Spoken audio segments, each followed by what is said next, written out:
Lauren Down on the left. Back into the side. And Hayley Jensen on the right in the new role of opening the batting. Welcome alongside me from being down, run upstairs, Susie Bates. Good morning, Susie. Morning, Craig. It's great to be here. Obviously, it looks like a beautiful day for cricket, and one of the best series in White Ferns cricket is playing against Australia and trying to get that rose bowl off them that they've had for so long. So brilliant opportunity for this New Zealand side, and I'm really excited to see Hayley Jensen and Lauren Down open the batting together for the first time. Lauren Down was left out of the one-day side against England, went back to domestic cricket, scored a truckload of runs, and has earned her call-up back into this one-day team. Yeah, there's pressure on both of them. For Hayley Jensen, it's getting used to this new role at the top of the order after being lower order hitter. So she needs to play with freedom. Can she have the confidence? Got a good 50 in the first time against England. And Lauren Down back in the side, as you mentioned, Susie, and that always comes with nerves. You're worried. She's a far better player than those statistics suggest, but you've got to try and dump that. And one of the keys for this Australian side is they're super confident. Hayley Jensen again, average of 14, but she has been playing in the middle lower order. Valamic opening the bowling.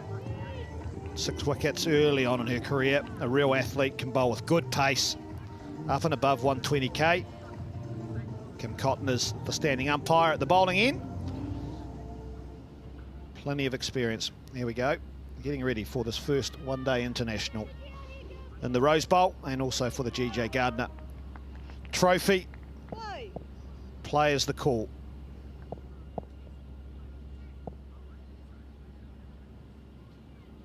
A bit of swing. That'll please Australia. Yeah, they'll enjoy that from Valamic. She's obviously got raw pace, but to see that shape early as well, and with 2 slips and a gully in play, looking to attack here.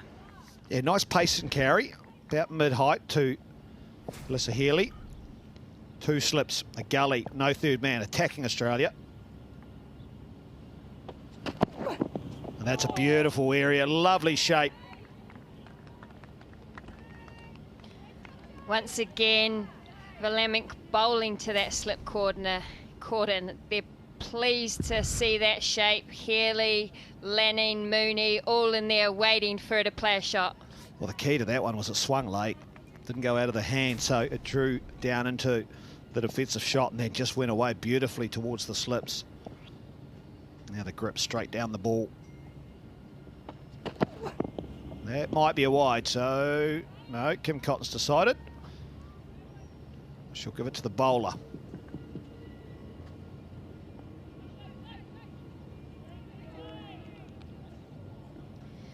Great to see Valamic leading this Australian bowling attack. She's struggled with injuries and such a young player, but it's great to see her back fighting fit, bowling fast and swinging the ball.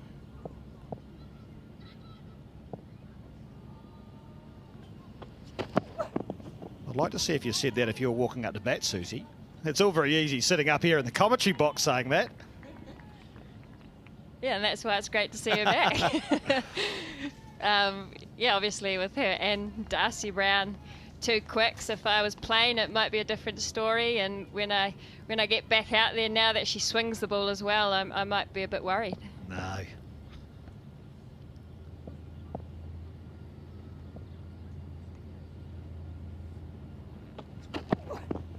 Short that time. Nice pace and carry. Surface is going to be used for all 3 games here in Bay Oval. Sometimes the tendency is to leave a bit more grass on it and a little bit more moisture in it. It looks good though. It looks really good.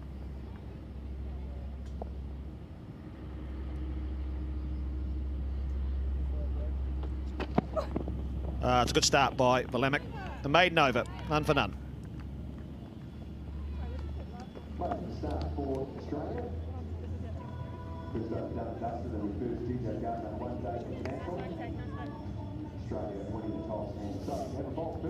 I think, Susie, also, it's always nice. I mean, you play the T20s and It's hustle and bustle, it's fast, it's an event every ball. Players enjoy just settling back into 50 over cricket. This New Zealand side, Satterthwaite at 3, Kerr, Martin, Green, Holiday. So a long batting order. But I think all players enjoy the slower nature of 50 over cricket and just being able to play more natural cricket, Susie. 100% right, and in the women's game they have been few and far between, and as a bowler being able to set up a batter over a couple of overs, and as a batter just being able to play the ball on its merit for a longer period of time rather than trying to force the issue. Well, to be able to be successful, you're going to have to counter Megan Shute, who's got a wonderful record, 90 wickets, 60 matches. She'll look to swing the ball in to the right-hander. And bowled out straight through, first ball. What an absolute ripper.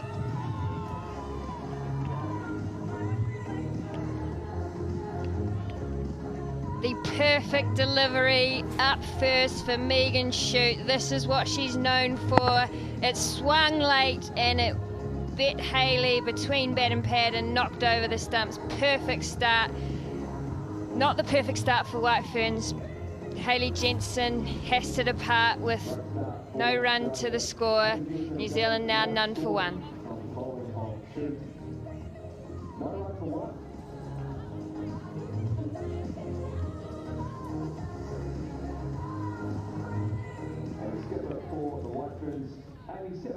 As the new batter.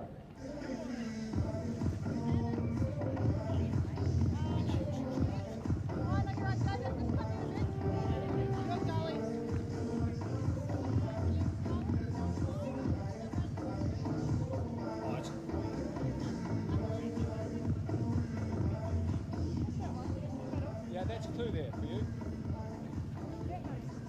Towards you a touch. That's middle stump. Thank you.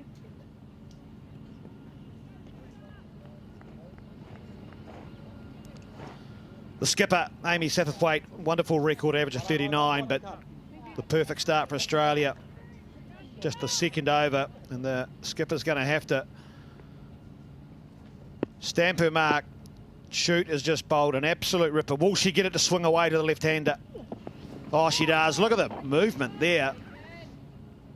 And this is what undid Hayley Jensen, Susie. First ball, it swung early, but then it swung again and just kept going, and in between bat and pad, knocked over the middle stump, and she has the perfect breeze for her swinging delivery away from the left-hander now. Oh, it's going to be tough. Underway, so that's a good run. That's the best way to be able to take the momentum away.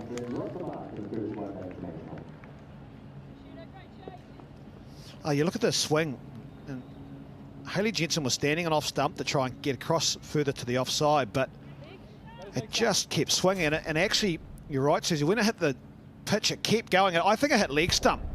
That is one of the deliveries that Shute will look back and go, wow, yeah, it did hit leg stump. That is a ripper. And sometimes the batsman, you'll sit down and you just got to say, wow, that was pretty good. Again. What she's doing well, and we will see this from Jess Kerr. With the ball swinging in, she's getting quite wide of the crease. So it's big angle in. It is, and she is so successful at bowling to right-handers, and as a batting group we talk a lot about playing the second line, not getting drawn into the first line. Down, standing more on leg stump, so it's going to even be harder because the ball is swinging from so far outside her right eye as a right-hander. Yeah, and what I mean by the first line, sometimes as a batter you see the delivery come from the hand and your head can go towards that line, but then as the ball moves in, you need to make sure that your head is still in playing that second line. Oh, wonderful start by Shute. She picked up the wicket. 2 gone, 1 for 1. Yeah, and you've got to work out how you're going to counter that, because she's showing there that she's going to swing the ball to the right hand and left hand. How am I going to counter that? What am I going to do to try and put her off her line or off her length?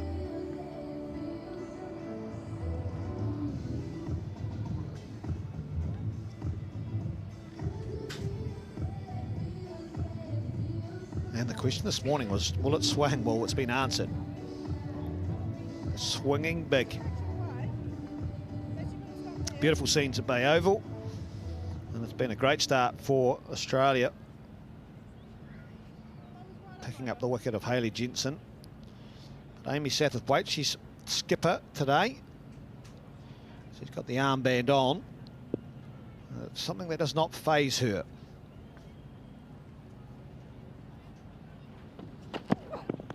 Wide down leg. That's a good stop by Healy. Look at this last over. The feature is the swing. This is an absolute beauty. First ball of the first over, we saw the swing.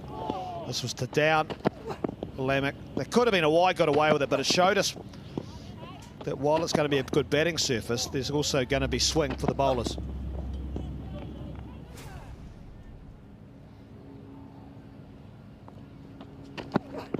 Swing, lovely swing. Both ends have the balls swinging, and what's working in the White Ferns' advantage is now they have a left hand and a right hand batter at the crease, so they can negate some of that shape. Megan Shute, using the breeze down the other end, also swung the ball a long way, so making it tough for the White Ferns' top order.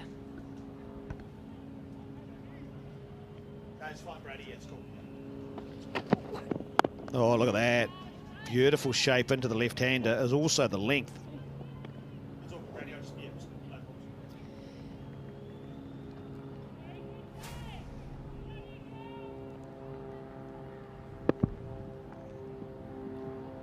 They say hit the stickers of the bat, and that's hitting right at the top. Lamech really showing the skill, and what's been there so far has actually been the accuracy. Oh, good short ball. We talked up front about Amy Satterthwaite and the captaincy, and without the stats, I mentioned that I didn't think it would phase her. She has such a good technique. Another really good bouncer there from Valamink, but as captain of the White Ferns in one-day cricket, she scored 521 runs in 9 innings at an average of 65, so she'll be needing some of that and more today. Oh, she likes it. She likes the captaincy. Down fine. Run hard, could get 2. No, sent back. Well, from memory, Susie, I remember she got 400s in a row. She scored one in the Rose Bowl at Eden Park. I'm trying to think, 3 or 4 years ago. Won the game there, the White Ferns, then came here and got 90. She could have had 500s in a row. And I think it was Kumasanga Kara's record, and he actually sent her a message which she absolutely loved. Oh, yes. 2 left-handers. Another short one. Will that be a wide or no ball? No. 1 for the over. Already shows the mentality here, Susie, with Australia, that while they have Shute, who's more line and length, Lamech's going to be aggressive, and the short ball is part of the arsenal, so you've got to be prepared from a batting point of view.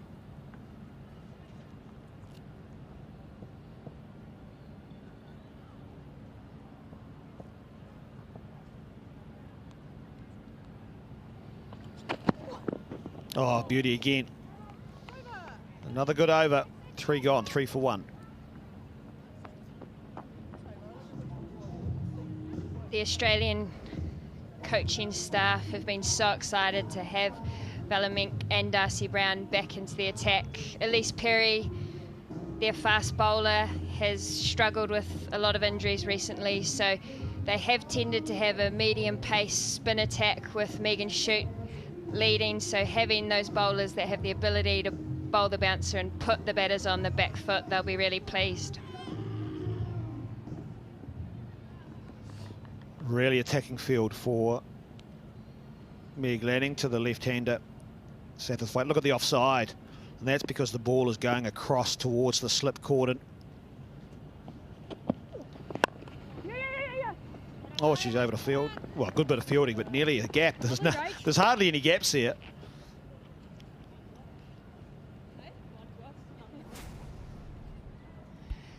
One of the best fielders in the Australian setup, keeps low to the ground, puts her body on the line, and it's hard work to get it through that offside wall. Opposed to the right-hander, they've got 2 catches on the leg side. I'll show that after this delivery if down still on strike, because the ball's swinging in and they're happy to play with the swing. Straightest mid-wicket and a catching square leg.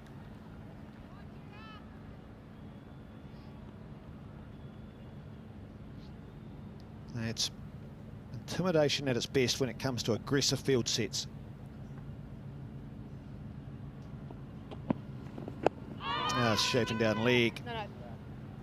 It's going to be hard for Down, standing where she is, facing the in-swing, because she's always going to want to play the ball on the offside because it's coming from outside that right eye, but it's always swinging into it. So you just about cross over. You want it, you move to the offside with your front foot, but then the ball comes against it.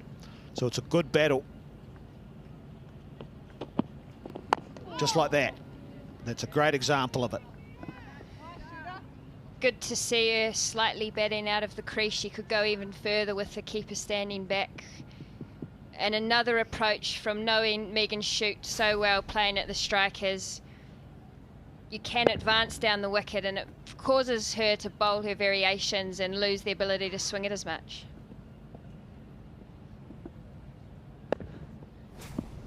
Back live again. And to just highlight what we're talking about, it's not easy, and it's not a criticism at all. It's just this is the challenge with facing the new ball. Lauren Down, watch her front foot as the ball's released. It's coming across towards cover, and then the ball's actually coming back in. So you're just about, the challenge is you're going against the swing. And that's a real, you've got to be able to counter that. So you're just about going opposites. Your front foot's going to cover, but the ball's coming in from outside that line, and really tough, because if you want to play across on the leg side, you're going against where your momentum's going. And to highlight this, look at the field. 3 catches.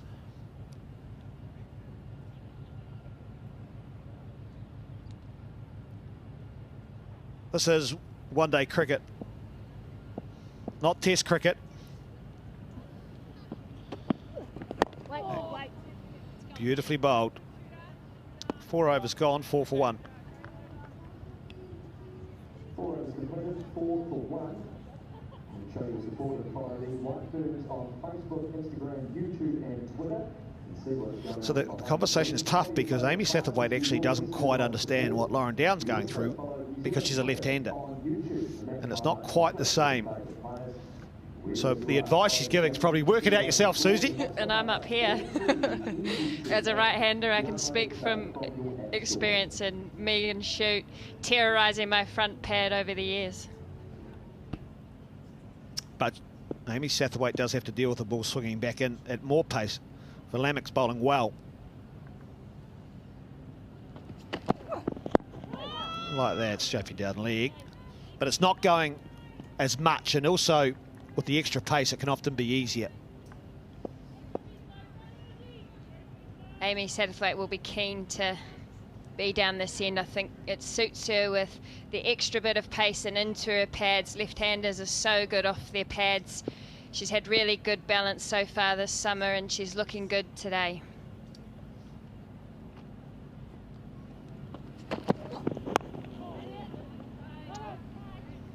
The extra bounce there for Lamek. Yeah, she's not a big mover of her feet, Amy Satterthwaite, is she, Susie? She plays a lot more. She's quite a tall player. Well, she's a tall person, but she's not a big strider. She relies on the timing. See the feet just shoulder width apart, nice and tall, nice and relaxed.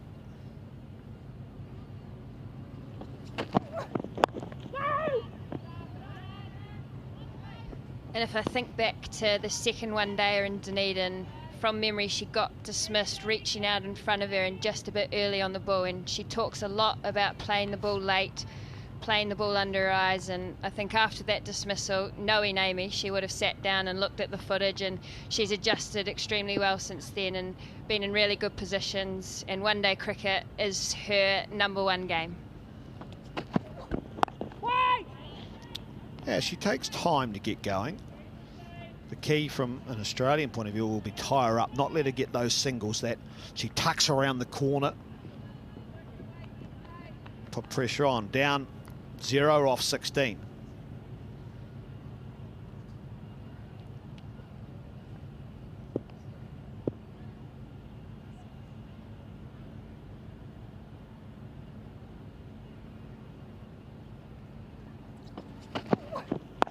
Bit of extra bounce, fielder back.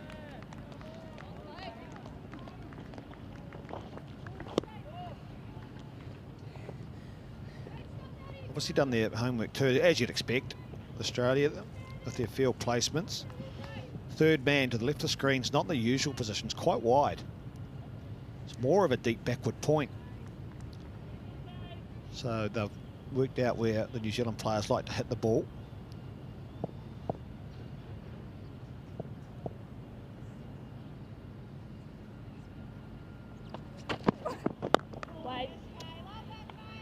It's evens, 5 overs gone, 5 for 1.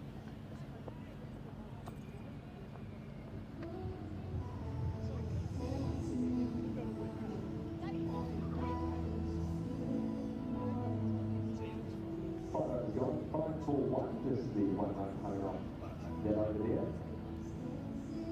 The first GJ Gardner 1 Day International here at Whai Oval. And up on a beautiful day, just a slight westerly breeze heading for high 24 degrees.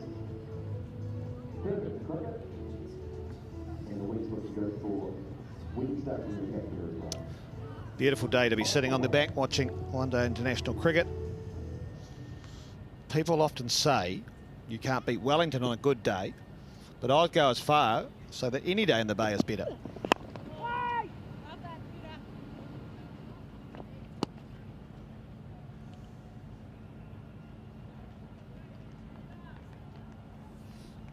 So Amy Satterthwaite's got to deal now with the swing of shoot going away from her. Look at the field, 2 slips, backward point, forward point. There's a short cover. Yeah, Satterthwaite will like that. There's no one in there, so that's how she can rotate the strike. Well, this Australian side are on a 21-match unbeaten streak. Started on the 12th of March. So they today could go to number 22. Look at the Series 1. India, Pakistan, New Zealand, England, West Indies, Sri Lanka, New Zealand. So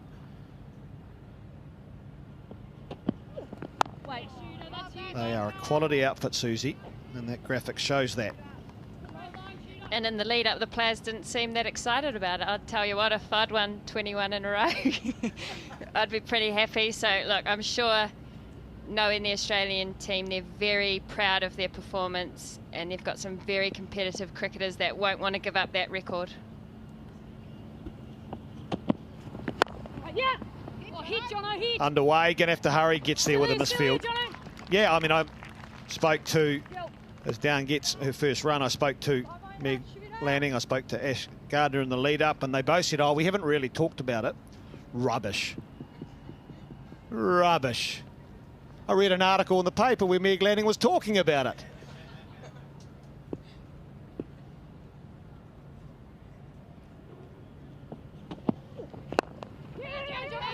That's a nice shot. This outfielder will test it out for the first time, and it's lightning fast. First boundary for New Zealand. Beautiful timing here from Satterthwaite. She just leant on the ball and got it past that mid-on fielder, playing it nice and straight. A diving effort from Jonathan, but it just shows how quick this outfield is. First time we've seen it today. It's going to race away once it gets through.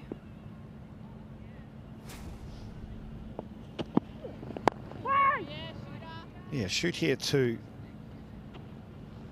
into the over, 11 for 1. She's bowling wide of the crease to Amy Satterthwaite as well, and it means it's got to swing a long, long way to get outside off stump. And Satterthwaite that over was able to pick one off the thigh pad for 1, and then it swung beautifully into leg stump.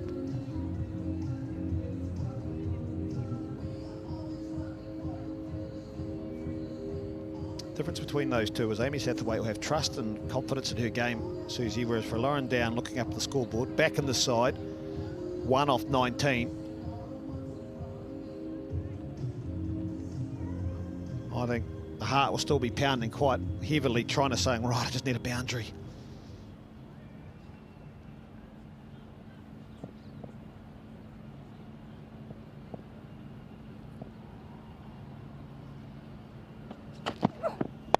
Oh, straight up, just short. Oh, there, down. We're talking about a heart beating. Well, it would have been in her mouth then.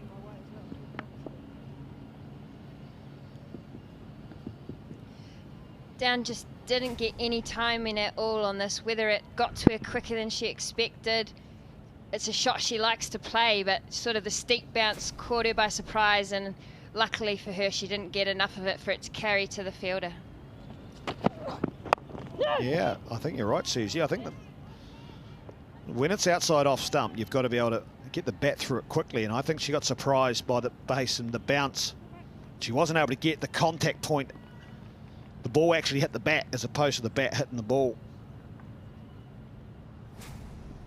Got to really be able to get through it, and you can actually see there the contact point was just about behind it.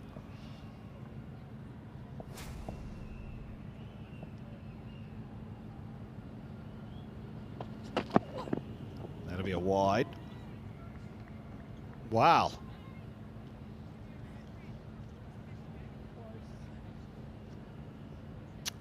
I reckon as a batsman you'd have a good glare down at Kim Cotton then. And at the moment, the White Ferns need every run they can get on the scoreboard, and Kim Cotton unfortunately hasn't helped them out there, but Bellamink really looking to whack it in now. Doesn't seem to be quite getting the carry that we'd expect from a fresh wicket. Wait. No, I think she's very much, you can tell, and even watching in warm-ups, rhythm, but you've got to get the timing right. And she's got long levers, and if something's not quite in sync, maybe it doesn't come off as quick, but today I think most of them have been. Perry warming up, I'm sure we'll see her with the ball today. Exciting to see her back as an all-rounder, one of the greats of the game, and she'll be excited to be able to bowl in 50 over cricket. This time she gets it. This time she times it nicely. The outfield's going to play its part. It's a big boundary out on the square. And they only get 2, but that will feel good for Down. Good adjustment here from Down. We talked about her not quite getting her hands through the ball. This time she really made sure she got on top of the bounce and hit it into that vacant leg side. Good to see her starting to play those short balls and get her scoring underway.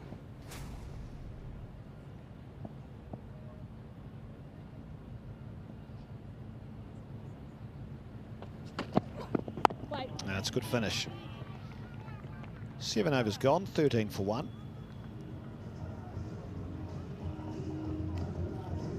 Yeah, it's important too, Susie, that you get a fast bowler like Bellamink who runs in and bows the short ball. You can't just let them have that every time, because if they know that it's going to be a dot, they'll just keep bowling it. You've got to show that you've got the ability to take it on. Especially in this situation with only 2 out on the leg side, you can't allow the Australian bowlers to bowl to a 7-2 for too long. You need to start accessing the side of the field that they've got no fielders and putting the bowler under pressure and making them think slightly differently.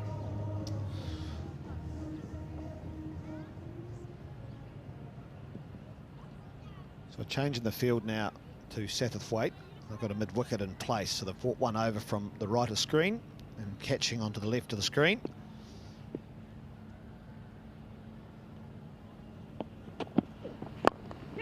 This time through the mid-wicket region. Timing is there. They're going to have to run hard. They should pick up 3. They should be able to get back and take on the arm, because it's a big throw, and they don't. Oh, put that down. Poor running.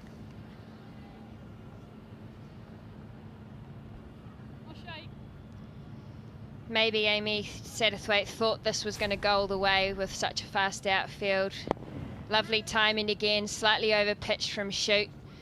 Turned well for the 2, but sort of slowed down on that second run, thinking it might run away, and missed out on the 3rd run. Oh, beauty, absolute beauty. Yeah, you look at that, I mean, it's a big boundary here, and I actually think if you look at it, it's not so much Amy Satterthwaite in that running. Lauren Down was the one that should have been coming back. And actually watch down here. There's no way that Amy Satterthwaite should ever get to the non-striker's end before Down gets to the striker's end on the first run. So if she was backing up slightly further, I think she would have got back easily for 3. This time Paul partially stopped. I don't think they'll get 2 here.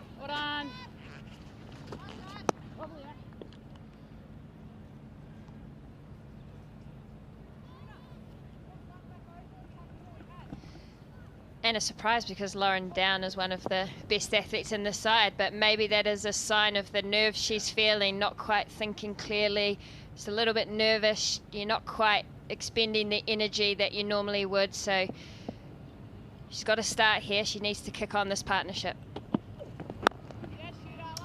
Yeah, Satterthwaite's playing nicely now. Yeah, it's a good point you make, and rightly so. I mean, you're back in the side, you feel like you got an opportunity playing for your country, you want to make the most of it.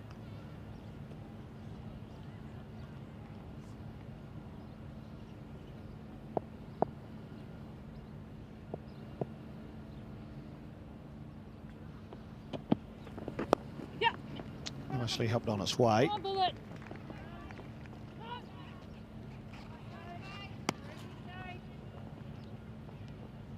Partnership growing.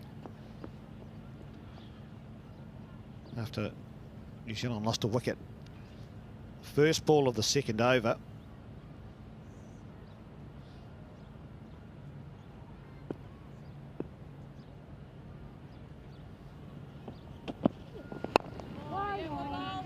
So 4 off the over. 8 gone, 17 for 1. And the reason it's been a real battle, this is the first delivery, Hayley Jensen's wicket from shoot. Look at the swing, off the pitch, hit leg stump. Now Hayley Jensen turned around and went, I know I'm new to this opening caper. What have I done wrong? Well, look at the reaction from the bowler. That normally shows that they bowled a beauty. That was an absolute ripper. It's just put so much doubt early in the New Zealand batsman's mind because of the swing. Wonderful record.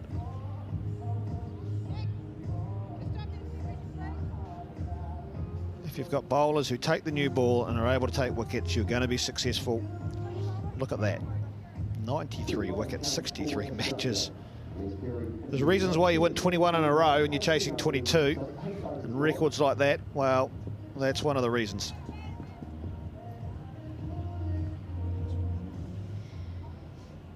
And Elise Perry into the attack.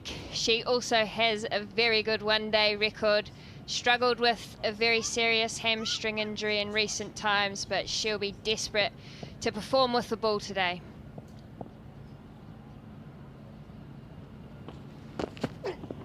No!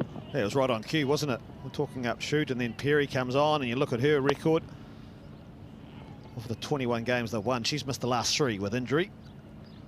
So she'd played in 18, and that's one of the features of the side, Susie, is the consistency of the selection, obviously because they perform.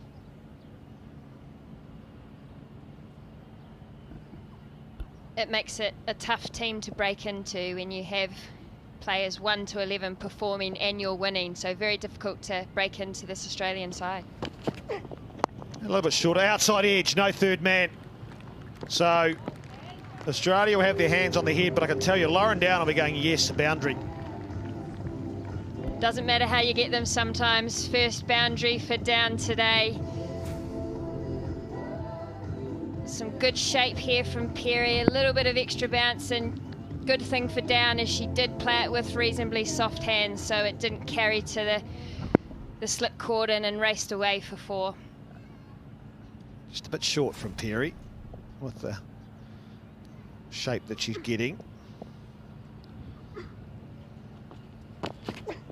Again, short, missed out, Down.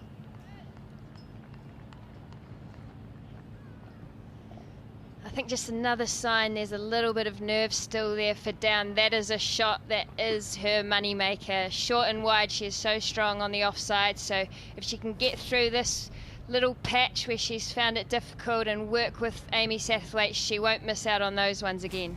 No, it's such a shame from a New Zealand side of things, because you put that away, that's 2 boundaries in a row.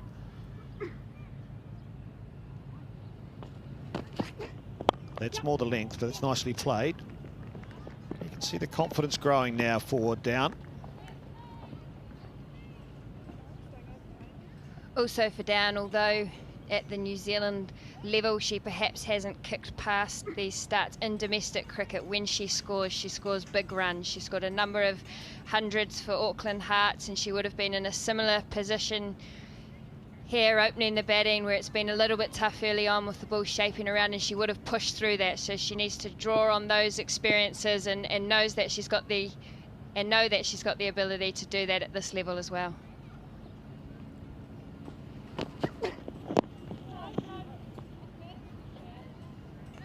You also feel if Perry sticks to that length with Sathwaite on strike, she will climb into anything short.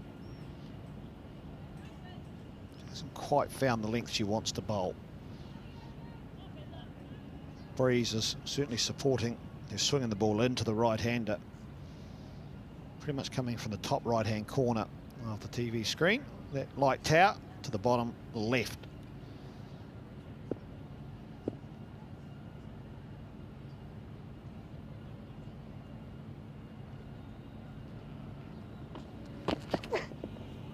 Wide.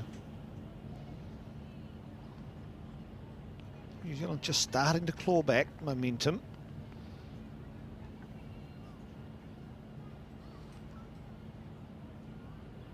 That's what I like about 50 over cricket. More chance of ebbs and flows. Your ability just to absorb pressure and then slowly work your way back in, and then you can take the momentum back.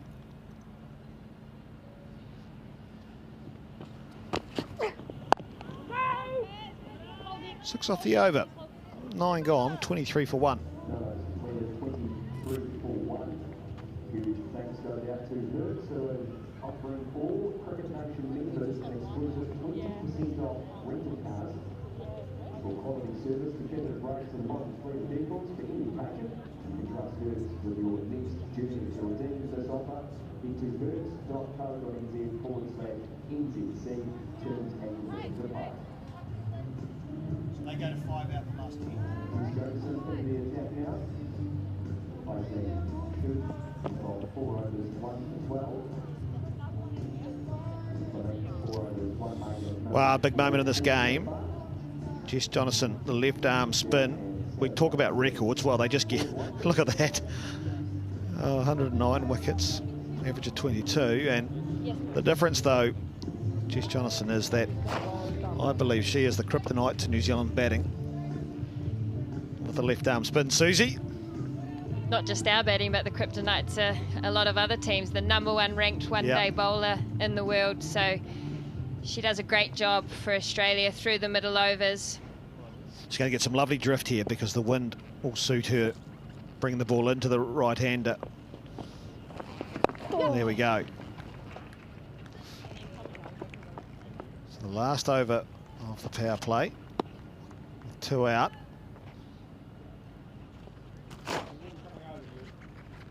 And this is the matchup they'll like too. If they're taking the ball away or into the left hand Sathwaite.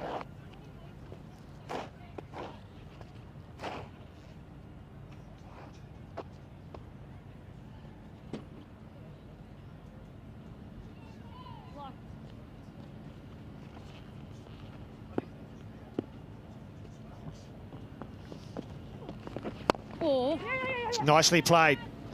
Oh, good bit of fielding. That saved a boundary. They should get back for 2. Downs hurrying, and so is Sathwaite. Good cricket. Cricket was the winner there, Susie. Brilliant fielding from Megan Shute, and she is one of the quickest players in world cricket. I have the benefit of doing speed with her at strikers, and she is rapid, and she got to that ball and let out a big dive and saved 4. Yeah, that was wonderful. It was actually past her. Things like that just keep you in the game. Fantastic fielding.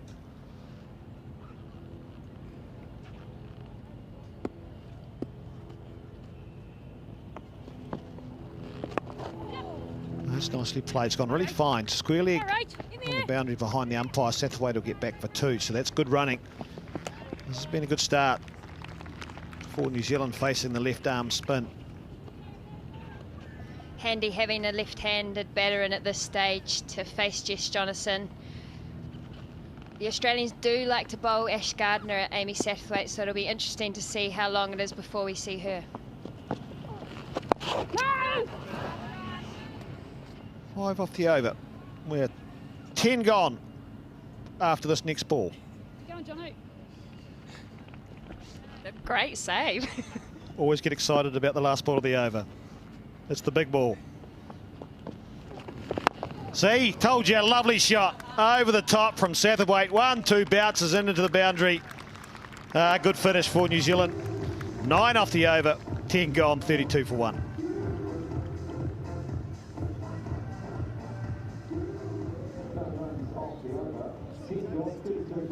Now that's excellent from Amy Satterthwaite. Really, really good. And this partnership now getting it up to 3 and over. Clawing back the momentum.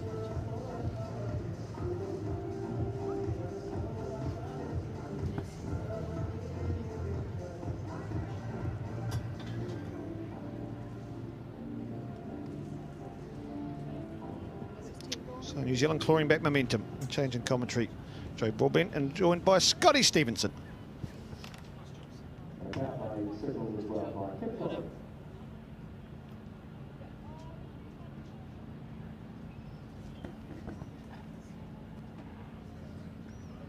32 for 1 New Zealand. Good afternoon to you. Australia still firmly in control here. Looking for another breakthrough as Perry back for a second over, and delightful little French cut from Lauren Down, which is rather emblematic of her innings so far. She moves through to 11, but Amy Satterthwaite going after Jess Jonathan in that last over, Joe. I think that's a great tactic for the White Ferns. Yeah, I am just loving watching the left-handers out here. Left-hand bats, left-hand bowlers. I know we've got Elise Perry on at the moment. It's exciting to see her back in the bowling attack for the Australian team. So much talk about Elise Perry during the T20 series and moving into this one-day international series. Just strays on the leg side and they'll scamper through for 1. Satterthwaite keen to get things going here. But incredible when you look at her record. And I know that no one can play forever, but it seemed to me there were many premature calls for Elise Perry to be hanging up the boots. She's just fresh back from injury. She's still surely got so much to offer. Those numbers alone prove that.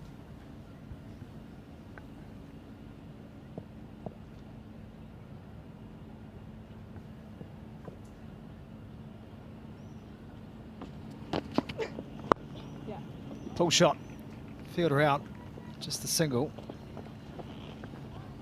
Well, she is the #1 all-rounder in the world, and she's absolute class. And I think where people have really had a little bit of a go at her is probably in the T20 format. But look, she opens the batting for the Sydney Sixers, and I tell you what, they have won titles with her opening the batting in the domestic level. So she's just class.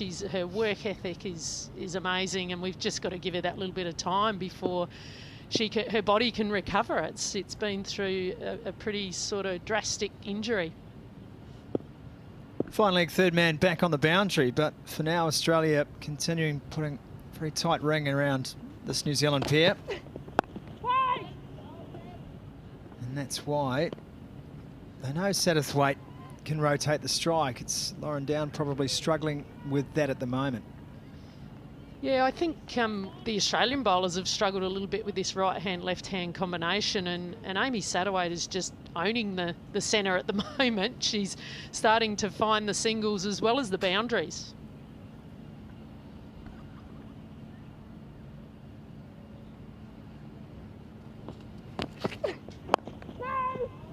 To me, I wonder if there's some logic in allowing Amy Satterthwaite the single first ball of the over and then bringing the field back in for Lauren Down, making her head over the top, because she's obviously finding her feet again at this level.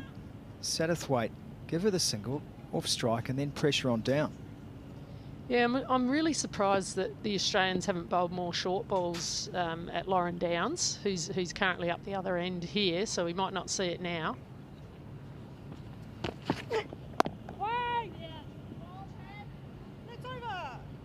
That's a good over from Elise Perry, just the 3 singles from it. New Zealand 35 for 1.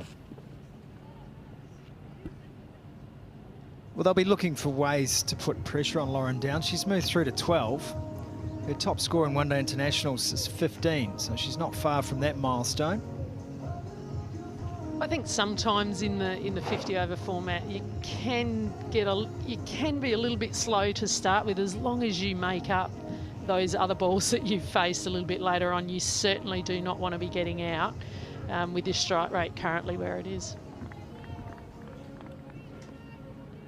Jess Jonathan, the #1 ranked bowler in women's one-day international cricket, went for 9 off her first over. Last ball punched for 4 by Amy Satterthwaite, but it's Lauren Down on strike. Wait! You're saying, Jono? Lauren's just got to get a little bit more intent at the crease, I think. You know, there are gaps there. The Australians are very crowded in. There's 2 in on the wicket. Oh! Great length. Great length. She did have her struggles during the Dream 11 Super Smash season. Captain of Auckland, Lauren Down, and a good tactical skipper in a tough season for the Auckland side.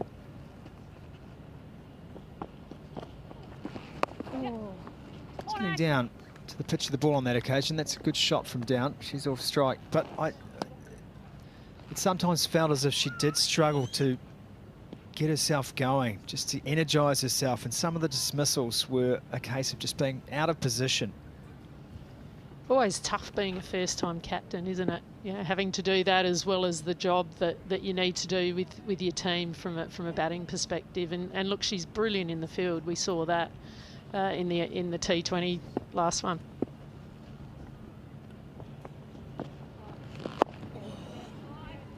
Satterthwaite just playing defensively here. We know Jonathan will bowl a tight line to the left-hander, and as mentioned already, this breeze is really helping that drift in to Satterthwaite. Not much turn though, Scotty, and I actually think we might actually see Amy Satterthwaite use her feet a little bit more against Jonathan. I think when the ball's not turning as much, there's not that fear of running past it or completely missing it.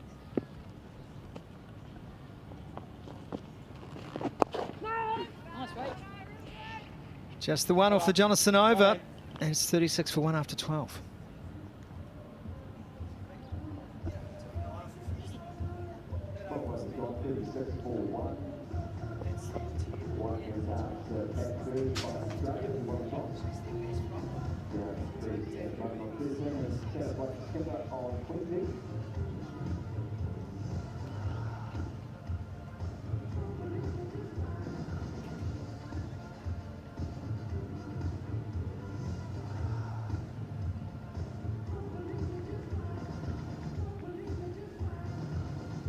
New Zealand going along at 3 and over at the moment. It is slow progress. Lauren Down on 13, Satterthwaite, the skipper, on 20.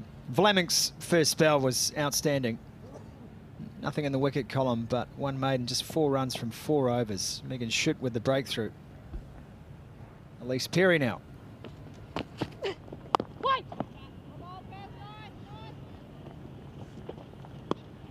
again, both of the New Zealand batsmen may be guilty of just waiting on the bowler, not using the feet, not using the depth of the crease at all, and being forced into just playing the defensive shot. The thing in the White Ferns' favour at the moment is that they've only lost that 1 wicket and the ball was hooping around. I think they've both done very well to...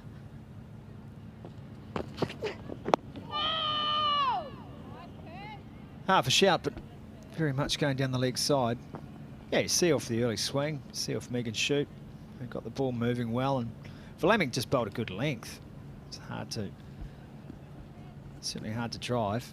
Yeah, she bowled that good length, but I actually think when Amy Satterthwaite went out there, her line went off a little bit. And when you can settle as a bowler and get that line and length and bring your slips into play, Amy Satterthwaite really took that away from the Australian bowlers. That'll be wide. Bonus run here for the New Zealand cause. I always look at those wides and I think, no one down at fine leg. Is that a 4 option? It's a bad ball. We often talk about this at Northern District Spirit, whether we should be hitting those wide ones and ensuring that we get the 4, or whether we get the re-bowl, which could be a good ball. Oh, it's pretty tough to get out to if you get a little bit on that, isn't it?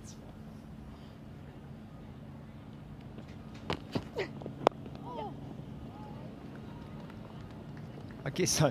Joe, when you're not batting with a lot of confidence, you're probably thinking, no, my luck, I'll get a little tickle on that and get caught down the leg side by the keeper. That normally actually happens to left-handers. Yeah, They're very well known for that, getting caught down leg side.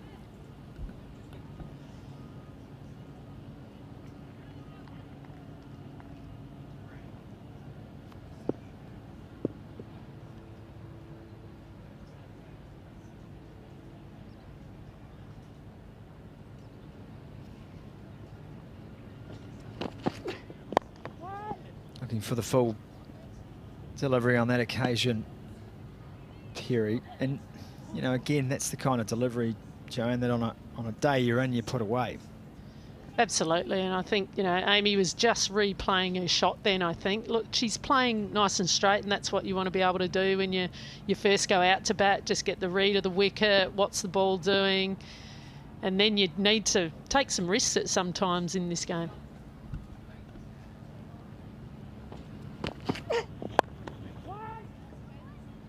Missing out on that time too, Amy Satterthwaite. As we already mentioned, 9 innings as captain, 521 runs at an average of 65. Satterthwaite's career average at 39. So she wears responsibility well, Amy Satterthwaite, and that is encouraging. It's a great average as captain. Look at that. This is her 10th match. And yes, it's not the highest strike rate in world cricket, but there's an opportunity over the top. That'll race away for 4. Aggression this time from Satterthwaite. She gets away with it. That's the end of the over, 42 for 1.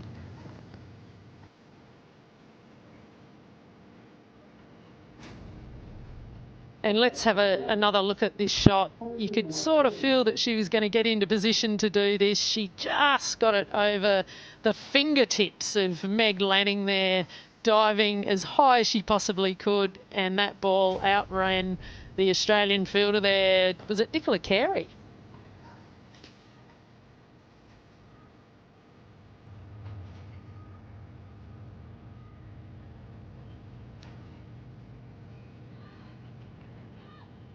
Amy Satterthwaite moves to 24 or 37 deliveries. Lauren Down, 14 from 40. It's been challenged for Lauren, but she is still at the crease in this partnership. Now at 42. Jonathan. Down comes down. And downtown it goes. Lauren Down moves to 18, her highest score now in international cricket. What a great shot this is. That was a fabulous shot. She's moved her feet, got to the pitch of the ball, got enough on that. It one bounce, and the security man fielded that for them. Oh, wow. First ball of the over two. Oh, she was casual getting back in her ground, and Kim Cotton's going to have a look at this. Lisa Healy is very interested. Run up. You give me your best side on angle, please.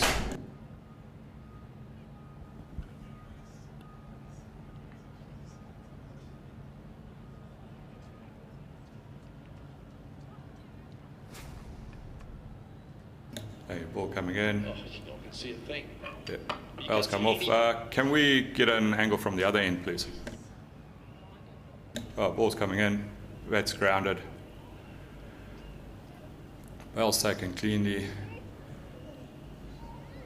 Can we just roll that back, please? Back and forward again.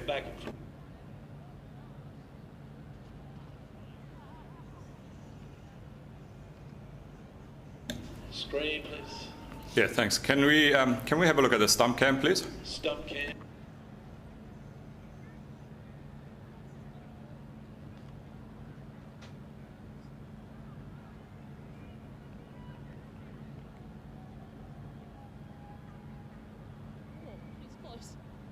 Right, if we can go back to that reverse angle again, please, Director.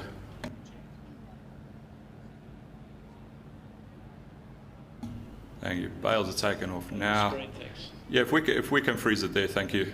Screen, please. Yeah, ready to make my decision. 5-3.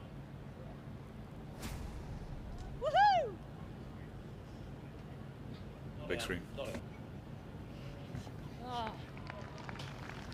Not out as the call. That was closer than it looked. Lauren down. I think she'll be aware from that point on not to amble back when Georgia Wareham's fielding. Oh, that's a great length, Jono. Super length, bud.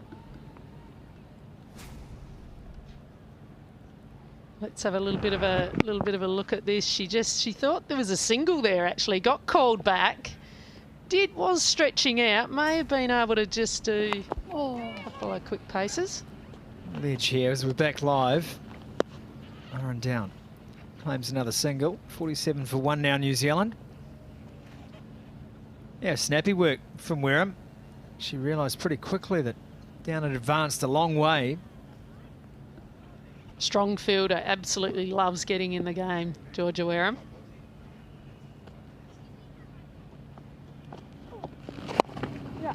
Backing away this time, Satterthwaite, punching it down to long on for 1.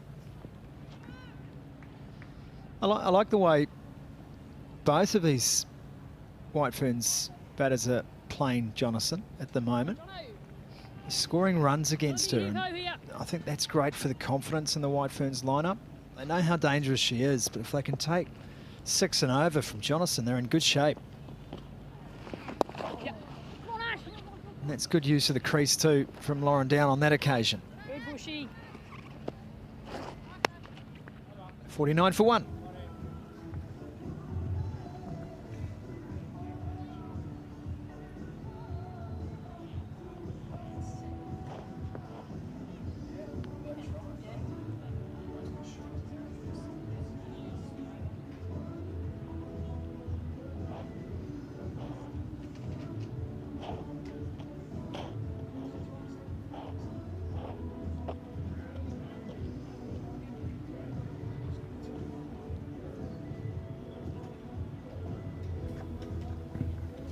Lauren down on 20, Satterthwaite 25, partnership now with 49, and New Zealand 49 for 1.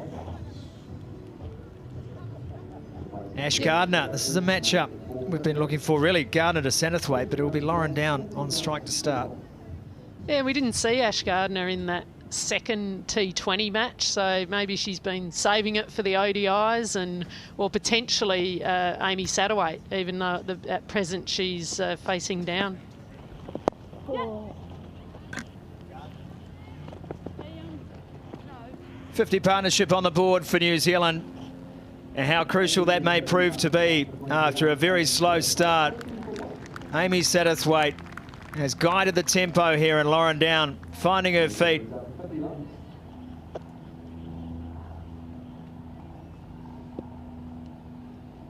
They've done the hard work, haven't they? They probably would have loved more runs through that power play, but just the last couple of overs, you've just seen some really good intent by both players here.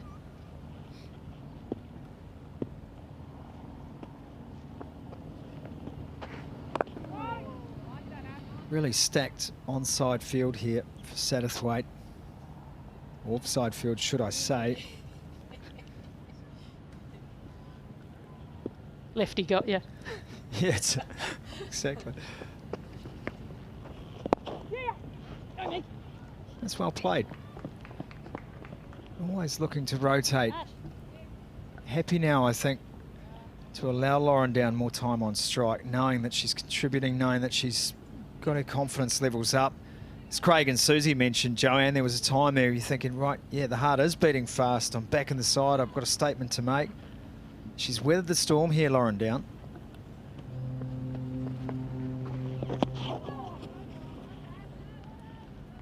She's just got to make sure that she keeps this intent. There's plenty of space out there. She's done the hard yards. You want to see her sort of go on with it now.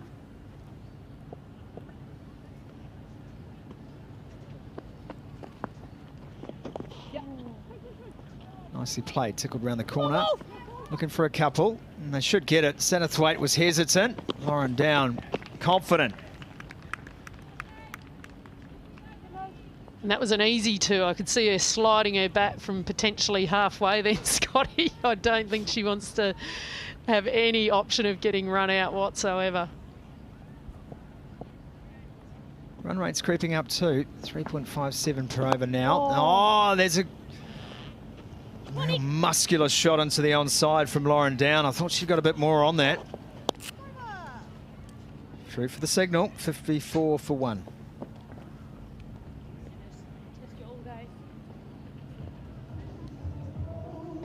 Half volleys.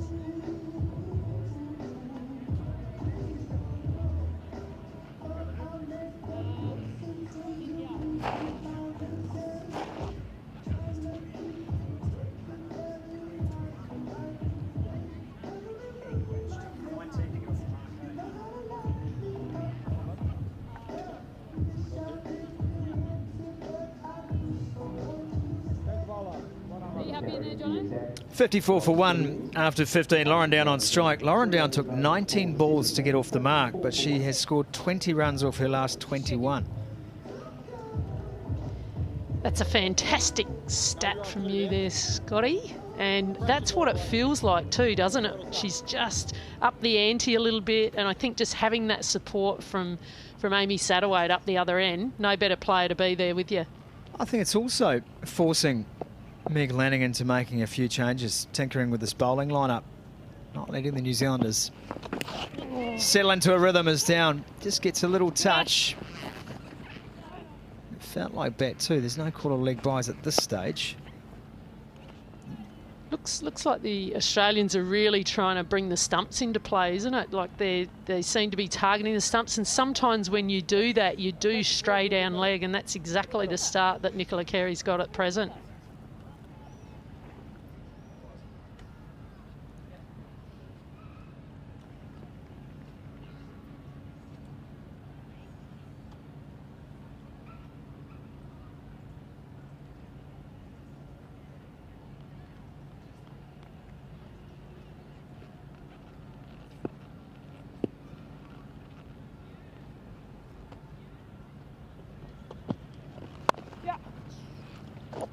Shot on the cut, Satterthwaite. And that's the way to do it, isn't it? You know, you always say to your batters, look at where the deep fielders are, wherever the sweepers are, there's at least a single. If you're given the width, there's usually singles on both sides of the wicket as well.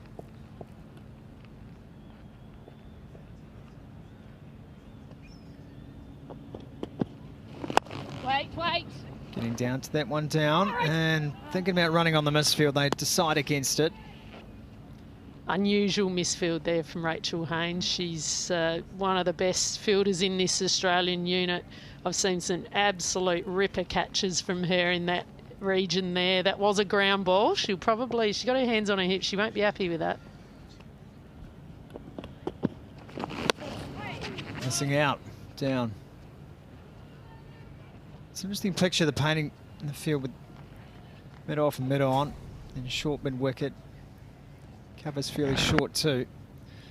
Deep mid wicket on the boundary for Lauren Down. Also a fine leg, third man. Trying not to give her too many chances here to score that single and to get off strike, putting the pressure on. 3 dot balls in a row from Carey. Yeah, it's a good bowling change now that I look at this from Meg Lanning. And look, she's just been a master of this. She has captained the Australian team for a very long time and seems to know her bowlers really well. And I think just a little bit of, I know it was Jess Jonathan that was on, but a little bit of pace off from the quicks. Oh, slow ball, and that one clipped away by Down. She'll just get the single. And Healy thought she was a chance. 57 for 1 after 16.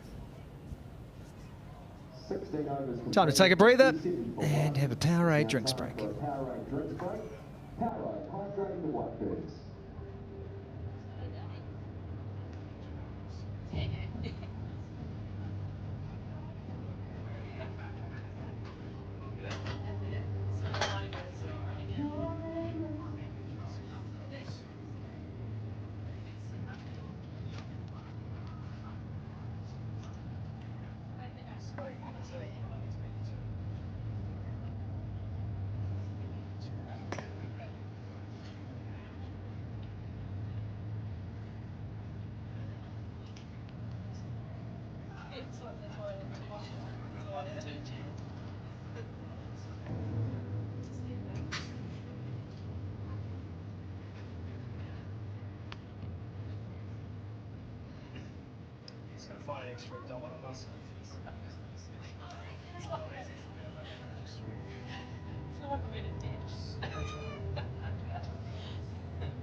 Just right up.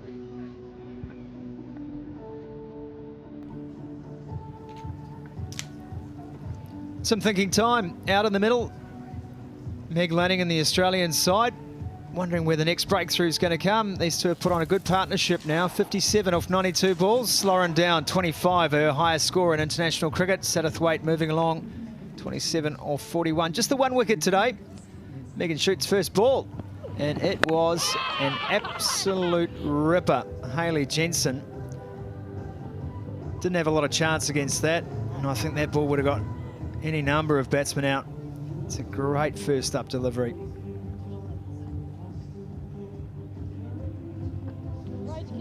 Now, the comeback's been good from New Zealand, but the bowling has been tight overall. Jonathan, surprisingly expensive here for 3 overs, 17 runs. I think there's been somewhat of a target on her back from this New Zealand pair out there in the middle. Elise Perry has gone at 5s. Nick Carey came in, just bowled the 1 over, and it was a good over too, just 2 runs from it. Vlamic really the star with the new ball. Economy rate of 1. Discussions now with Ash Gardner. And a great welcome to the commentary box to Hannah Darlington, who joins us. Hannah, thanks so much for giving us your time. Thanks for having me. Yeah, excited to come up and watch a bit of cricket. The girls have had a great start, so yeah, I'm excited to see where it goes from here. Now, you're a chronic overachiever, so congratulations from us for being selected in the squad for this one-day series, for starters. But, you know, I understand, you know, you've graduated from WBBL academies, so you are a product of good development. And we'll wait for this Ash Gardner delivery. No! Tucked away, no run taken. Has it always been a dream of yours to ascend the ranks and to be an international cricketer? Yeah, I've probably been pretty lucky in terms of the pathway system has been pretty set out for me, and I've really benefited from it to get to this level.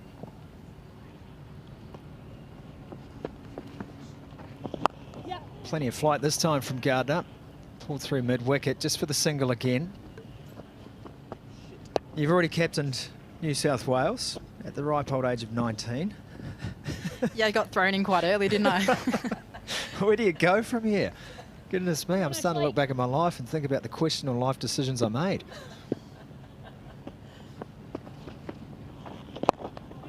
Down the ground, fielded by Gardner. It's good fielding. Tell us about you as a cricketer. Tell us about your style, about your approach to the game. Yeah, at the moment, looking at myself as a bowling all-rounder and really trying to work on my batting at the moment. Oh, well done. Good fielding from Elise Perry. Yeah, I guess a nice comparison is someone like Nicola Carey, who's playing a similar role in the Australian team at the moment. So, yeah, trying to work myself around the success she's having.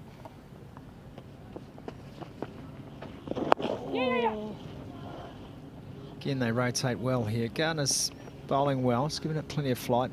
Now, we were having a laugh earlier because everyone we've talked to is not mentioning the potential for win number 22 in a row here.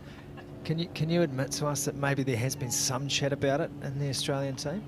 I honestly can't. That's the thing. I'm going to go and do the exact same thing. Yep, all right, me. Haynes gets it in, but the single's good. Gardner's over goes for 3 at 60 for 1 after 17. Well, I'm glad you're keeping the company line there. This is good for your career development.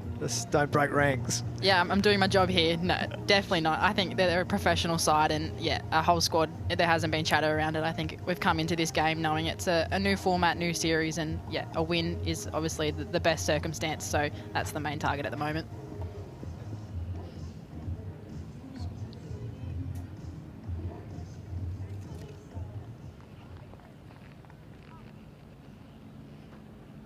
Hannah Darlington joining us in the commentary box as Nicola Carey has handed the ball once more from the Tauranga end. Wait there. No run taken. Good sharp piece of work in the field. I think to when the streak started and 21 wins in a row, you're 16 years old, you're watching this team and you're watching its success. I mean, how motivating is that for a young cricketer to look at a team and think, that's where I want to be a part of that? Oh! Yeah, it's been amazing, I think, looking at obviously the ICC 50 over World Cup where they kind of had that disappointing semi, and to come back from an event like that and have the success they have has been amazing, and I've been lucky to watch it throughout my whole career, which is, yeah, the perfect lead up to coming into the squad.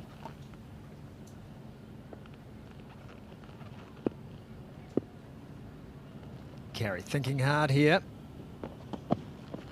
Oh. Satterthwaite gets it through for just a single again. Hannah, I've been dying to ask you, I'm going to be talking Sydney Thunder here. What an amazing season it was. Can you talk me through it and just how excited you were? It was, yeah, the best season ever. I think the success to come out of that hub with a trophy around your neck was amazing. Wait, yeah, down. Oh, that's good. Sprawling dive, can't save it. Slowing up in the outfield, might just have enough as three fielders converge. It does. Much needed boundary, and Downs into the 30s. That's a good shot. This is a great shot, isn't it? She just leant back. Oh, the diving Ash Gardner there. And no one could chase that down. That's a good shot, Lauren Downs. Now, Hannah, we're New Zealanders predominantly on this cruise, so no run there. Can we take some credit for you, considering you've had some time with Otago as well? Yeah, you're a bit outnumbered on the panel here today. I have, actually. Yeah, I've had a great time coming over here last summer with the Otago Sparks, and yeah, it was probably a bit of a breakout opportunity for me to go back and make my debut for the Breakers, so a great opportunity. Waiting. Cut away, no run. 66 for 1 after 18.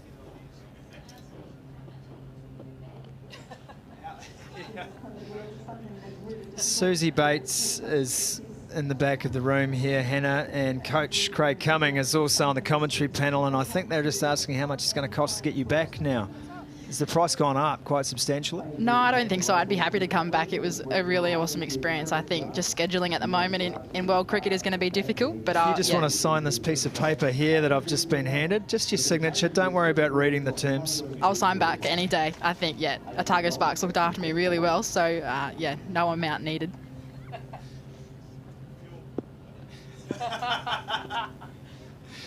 Gardner again.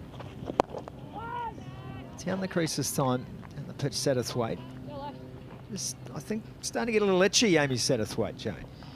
Hannah, can I just ask you, after this ball gets bowled, just some of the things that you've been learning on this tour from the Australian team? Yeah, it's been an awesome learning opportunity. I think everyone's kind of looked after me, but I think the part I was looking forward to the most was kind of how they went about their preparation, and they're exactly what I expected in terms of complete professionals, train how they play, and yeah, they're really big on how they go about their preparation, which has been massive. Oh, Ash. It's a nice line of this one, Ash.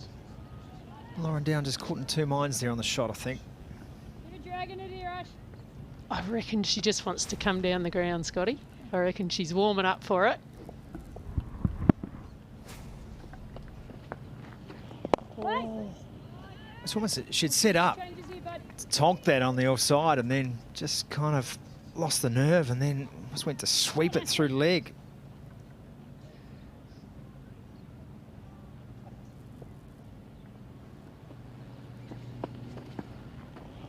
There she goes down the ground this time, but a fielder in place, so no run from it. Good pressure. Yeah, Hannah, this team, it's a pressure team, isn't it? Just put you in a vice and squeeze. Yeah, I think it's really exciting to see that we've still got the drives up here, which is obviously, you know, knife edge cricket, which way is it going to go if you get it over or not. But yeah, it's really attacking. And speaking of that, they've just put the drives back. So good cue from you, Meg.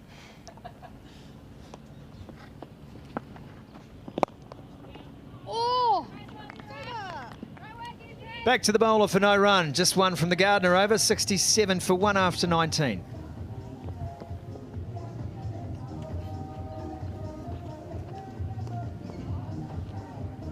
Nice work on the Baz, though. Tell us, Hannah, who have you, and without playing favourites, but who in the side have you spent the most time with? Who you got right up next to and thought, I'm going to just mine you for all the knowledge you have? Yeah, probably Megan Shute the most. We play a very similar role, and she's been quite clear, and she's happy to help me out wherever I can. And then also the other youngster in Darcy Brown. We toured New Zealand together a couple of years ago, so we're good mates, and yeah, living the dream.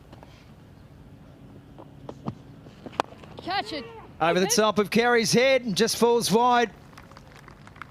Probably won't reach the boundary. In fact, it won't. They've come back for a couple. They'll be satisfied with that.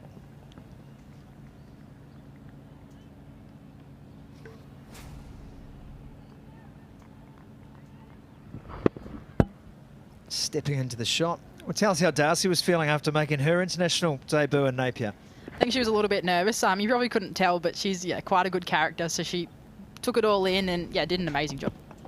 Oh. Everything but for Carey on that occasion. Cramping Satterthwaite up.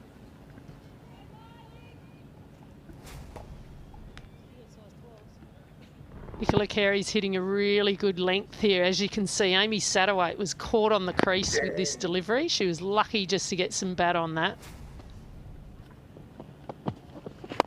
Catch that one. There's a chance, and it's gone. Simple catch taken by Megan Shute. They make the breakthrough. Amy Satterthwaite has to turn and walk. It was there to be hit. Satterthwaite just didn't quite get enough of it, and a simple catch taken. You could just see the pressure building, and Amy probably thought, I'm going to need to try and go over the top, and unfortunately didn't get a lot of it, and the catch got taken. Not a lot of emotion by Nicola Carey, is there? Whenever she takes wickets, even if she catches a perler, it's just deadpan.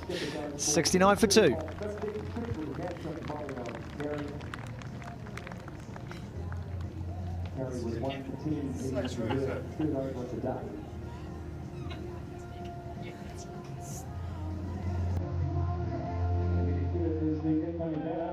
For the New Zealand White Ferns.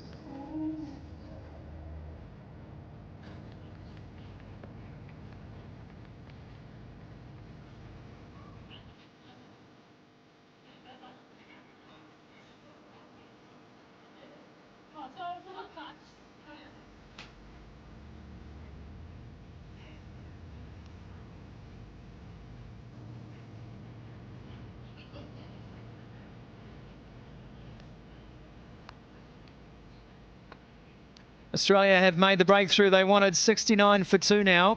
Amelia Kerr comes to the crease. 39 matches, average of 30 at best. 232 not out against Ireland. Remains the highest score ever in a one-day international for a woman. Doesn't matter what team it's against either, Scotty. A 200's a 200, isn't it? And brilliant, brilliant effort. Wait! Oh, yes! Straight into her work, Kerr too, cutting away. Good front, Baz. Talk to us about Nicola Carey. She's pretty matter-of-fact, isn't she? The way she bowls and the way she goes about her business. Yeah, she's really good at keeping everything simple, and I think that's an easy way to play cricket. And as Brog said, she, very level, doesn't show much emotion, but I think that makes her such a great cricketer. Oh. Trying to cut that one. Lucky not to get an edge as Healy takes it. Good bit of glove work, that too. Little bit of a shaky start here from Amelia Kerr. I can see her looking square of the wicket. That's where her strength is. I'm sure that's where she'll want to put this last ball of the over.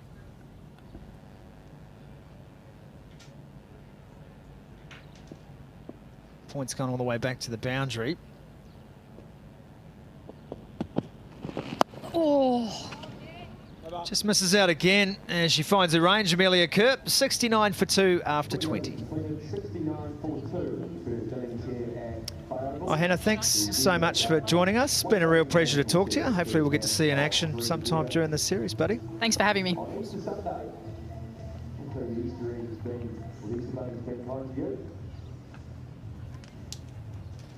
2 runs and a wicket taken on carry last over 3 overs, 1 10 cricket so far.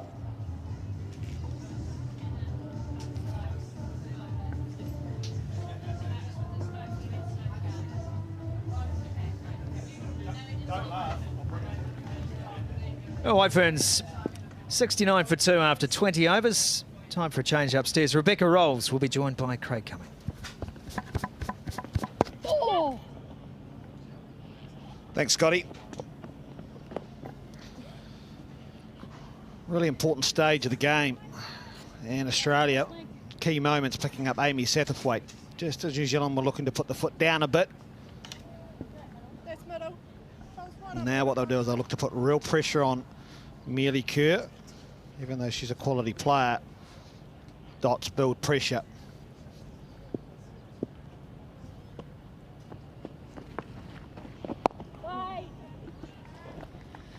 Absolutely right, Craig. Important part of the game. A little bit of a recovery, you might say, between Satterthwaite and Down, though a little bit upset by Satterthwaite's dismissal. Now up to Amelia Kerr. She deals with Ash Gardner. Amelia Kerr, 72 off 88 in her last appearance in an ODI, or the last ODI against England in Dunedin, and was an unbeaten 172-run partnership with Amy Satterthwaite. So she'll want to repeat some of that, but a big job ahead. Yeah, she plays well in that innings. She was slow in the first 20 balls, but when she started to use her feet and sweep against the spin, she was successful and really created momentum. Just working it to the onside there. There's some, I think if you're setting up and your strike rate's a little bit lower, you've got to stay there and then you've got to be able to get that up. At the moment, both operating at about 50. It has to get up into the 70s and 80s. There's that sweep. That's the shot. Good sweep from Amelia Kerr, showing the confidence she has in her ability. Just a single, but good signs. That is the end of the 21st over, 71 for 2.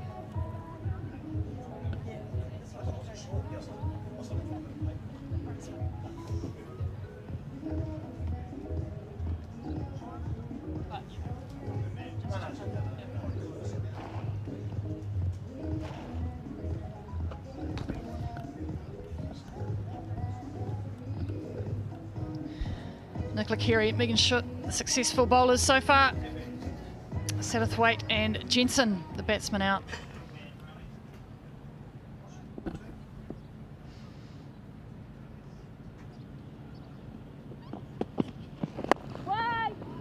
Nicola Carey's quicker than you think. She's probably goes at just over 100, and there's a small frame. You can't necessarily see that in her, but asks a lot of questions. And she's skitty as well. You can tell by the way Healy, when she catches the ball, and it really does actually hit the gloves.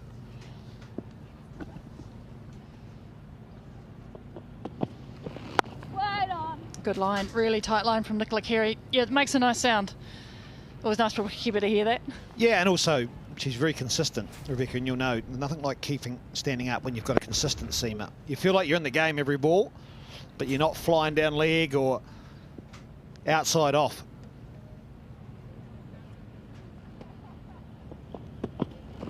Oh, just a little inside edgy on that occasion from Amelia Kerr.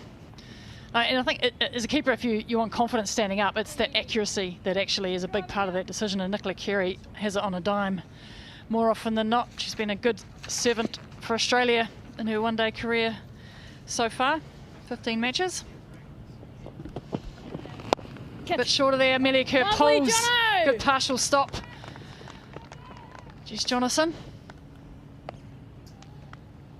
Yeah, if you do the totals at the moment, Australia are in the pluses and runs saved in the field. Partial stop, but that was hit brilliantly. And that can easily go for 4. So instead of it being 1 off the over so far, now 1 off 4 deliveries.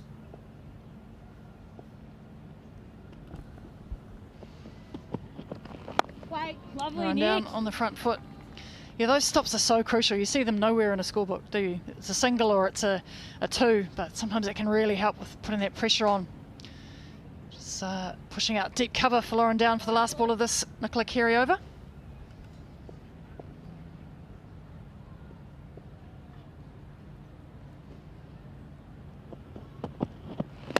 Down drives again. Oh, no. We've just been pumping up the Australian fielders. It looks like Meg Lanning may have nutsed herself there, let one through to the keeper for a single. That's the end of the 22nd over, 73 for 2. Yeah, we did. And it's the skipper. It's a used wicket block. Absolutely. I think you're right, just off the block here, but the old adage, if you keep your hands below your knees, you'll catch most of them, and that's what went wrong there.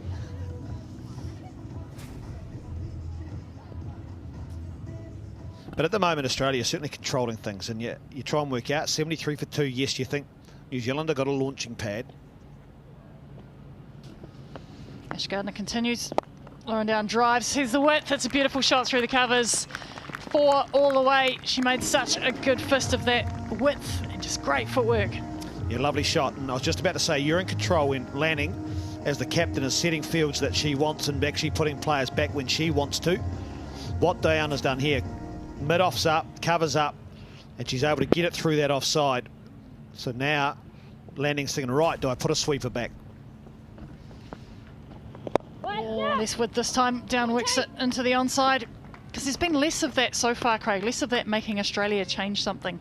You need a couple of punches through for boundaries like that where Lanning has to start to think, do I put someone out, or Ash Gardner has to change her line a bit, like she did for that second ball.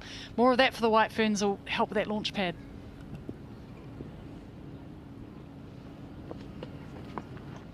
Uses her feet this time. Amelia Kerr, nice single out to mid-on. Just ricochet off the stumps. Good positive footwork from Amelia Kerr. Yeah, well, the boundary was 2 things. One, Gardner went wide of the crease, went really wide of the crease, so it gave width. I was just checking that back foot, whether it was an over or no, the heel was up. But that allowed the width because it didn't come into the wards off stump. And you can see that as a batsman too. Lauren Down probably clocked that and thought, okay, unless she's darting it right in, which she doesn't tend to do, I might have a bit of width on my hands here.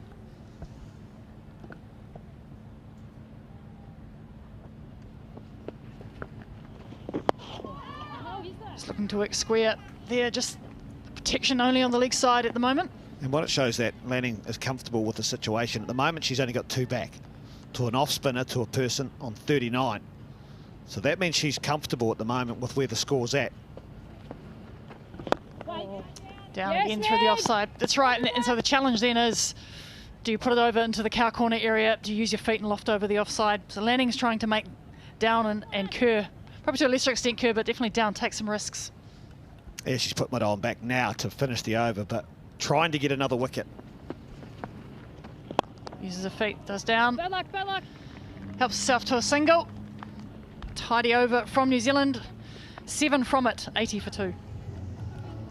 And because New Zealand lost the wicket, or they lost Amy Satterthwaite, what Lanning's doing is saying, right, I'm going to take a punt for the next 2 or 3 overs to Down as well, and I'm going to keep the field up, and I'm going to make her earn her boundary. She's going to have to go over the top if we bowl well. And then I can expose that middle order of Martin, Green and Halliday. All good accumulators in their own right, but all need a little bit of time to get underway.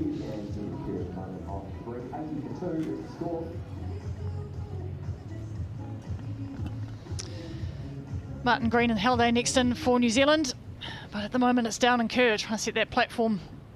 The 24th over. Kerr to continue. Good tight lines again. Come on, shooter. Down helps herself to a single, so it's Kerr working it through the offside. That is Down. Yeah, so the squeeze is still on. And 3 players back. They're keen to expose the middle order. Amy Satterthwaite on the left up with that last picture. Succumb to trying to go over the top. Oh. Again, tight from Carey. And what they're asking Amelia Kerr here is, what are you going to do? How are you going to break this deadlock? We know you're strong, but we've got a medium pacer who is hitting the spot, consistent. And we don't mind you taking a risk to try and push the fielders back, because if you get it wrong, we'll see the back of you. Bit more width there. Kerr off the back foot. It's the tempter, isn't it? You got your medium pacer. Theoretically, potentially the bowler you should be targeting to lift that, get her out of that 3 and over. She shouldn't be going for that, is what they might be saying in their heads. But what risks are available? Probably over the offside. Yeah, it's the Amy Satterthwaite risk. Well, Kerr works it behind point. Not sure that's exactly where she intended it to go, but yields a run nevertheless. And really, when you've got a bowler like this, yeah, hitting that length, you're thinking, actually, I've got to go straight. I'm going to go straight, but as we saw with Amy Satterthwaite, if you get it wrong, you're out. So, as I said, as a captain in one-day cricket, you know you're in control when you're able to dictate the field, but it's all on how well your bowlers are bowling. Ow! Just a little leg side there, down, misses out. And Kerry is really doing her job here, isn't she? Craig, she's in her 5th over now. Very, very miserly. And down in her first game back into this New Zealand side, has got a good start, but when you're 41 off 76, you need to make sure you end up carrying on. Dot to finish the over from Nicola Kerr. That's the end of her 5th. White Ferns are 82 for 2 after 24. At the moment, Lauren Down operating at 53 strike rate, which, you know, if she stays for the whole innings and ends up at 70 or 80, that's good. But for now, I think she'll be wanting to just tick that along a little bit hard when Amy Satterthwaite departs. She's now the senior partner there, but taking some good risks, some good shots. I think probably just a little bit of an opportunity. Maybe push the singles a bit more, take a couple more cross-bat options.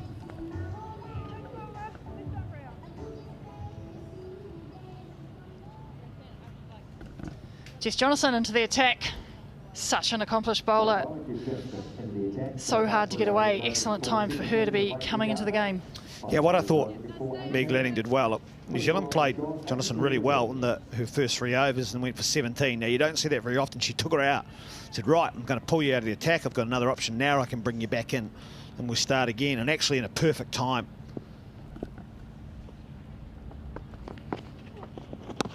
Just a little short there. Kerr can't make the most of it. Jess Jonathan, #1 bowler ranked in the world. Then you've got Shoot at 3 and Perry at 6, so Lanning has got some riches to work with.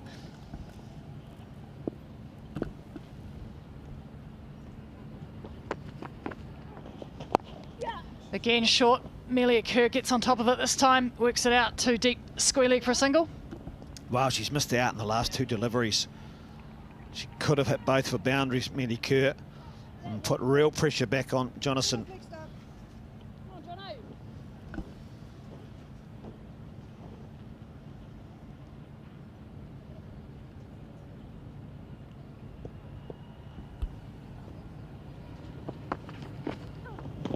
Flight this time, wider line. And I think what Meg Lanning's doing, and we always talk about one-day cricket, you've got to take wickets to be able to keep in the game. Well, I reckon in this situation, she's saying, no, I just want as many dot balls between the 20th over and the 35th over. She really attacks those stumps, doesn't she? And if you are the #1 bowler in the world and you're coming back in and you've got a side, you know, only 84 runs in the 25th, that's an understandable position to take.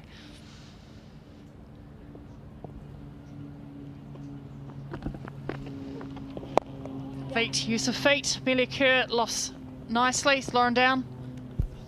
Done in the air here. Lauren Down. She looked to use her feet, which is a good option to go down the... But Jonathan held it back. Crafty. So it was slower and she couldn't quite get there. She was lucky. End of Jonathan's 4th over. New Zealand 84 for 2. Yeah, they're just saying, right, let's dot it up. Let's between 20 and 30. If we can go 2 to 3 runs and over, well, we're going to pick up wickets because of that. And building dots is the key here because they often say you can catch up. Well, you actually never catch up because you never get a dot ball back. Let's have a look at the Manhattan here. A fairly thick line all the way through, but just probably not as high a run rate as New Zealand would have liked. But yes, Jess Jonathan doing a good job. She attacks the stumps well. She's very tight. Has an accurate arm ball. And the last one to Down just held it back nicely. Down actually did well to adjust to that. And Nicola Kerr now has the ball from the other end. Slightly leg side. Down looks to work it onto the leg side, but not much in. in this field for New Zealand. Offsides all up, just third man back, deep backward square and fine leg. Yeah, the offside's an option, but you've got to be given width, and Lauren Down's very good through that point, backward point region, but Kerry at the moment's bowling nice and straight. Oh, she has a big swipe there, Lauren Down. Well, that just shows the pressure, because to me, if Lauren Down was relaxed, she would have hit this through point for 4. It's premeditated, and she's tried to go over the leg side. That was the one there for her, well, for her strength, really, in the gap, right where the camera's showing it.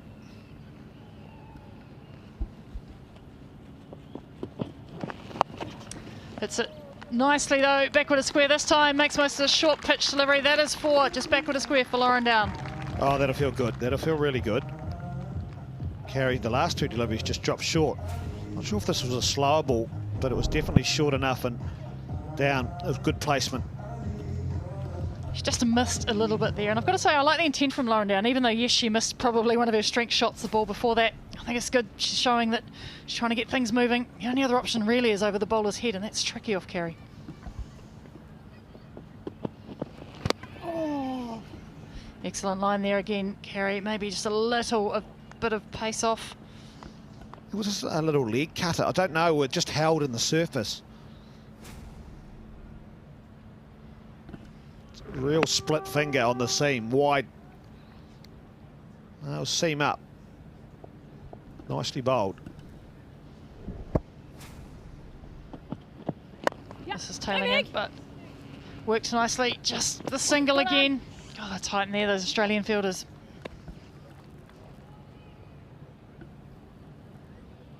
Letting their experienced captain end of the over. She's wanting to minimise the amount of runs New Zealand can get, so you see the field pushed right out.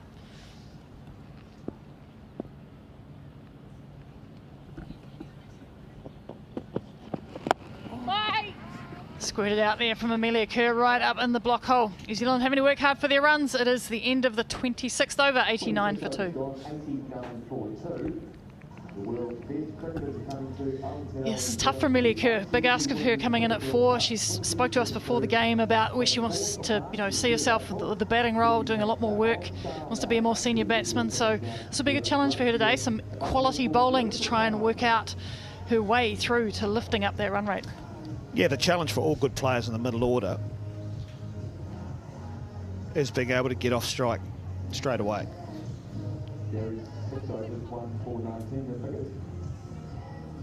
So you look at the quality players that walk out to bat, so whatever delivery they bowled to them, they can get down the other end. And that's part of experience.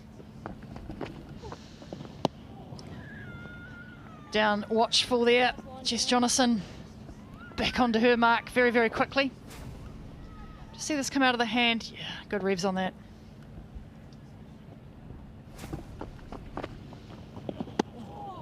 I'll tell you what's noticeable is that she certainly slowed up her pace in the last over and a half. It's probably not the perfect end for her to bowl when it comes to the in-swing drift, but now it's the perfect end to float it up and actually get the wind to help drop it down. Oh, good use of the feet there by Down, trying to just manipulate it behind square. And that was the arm ball. That was the one. That was the pad ball. The LBW were bowled just to slide on in. That's smart bowling here. Just kept coming in.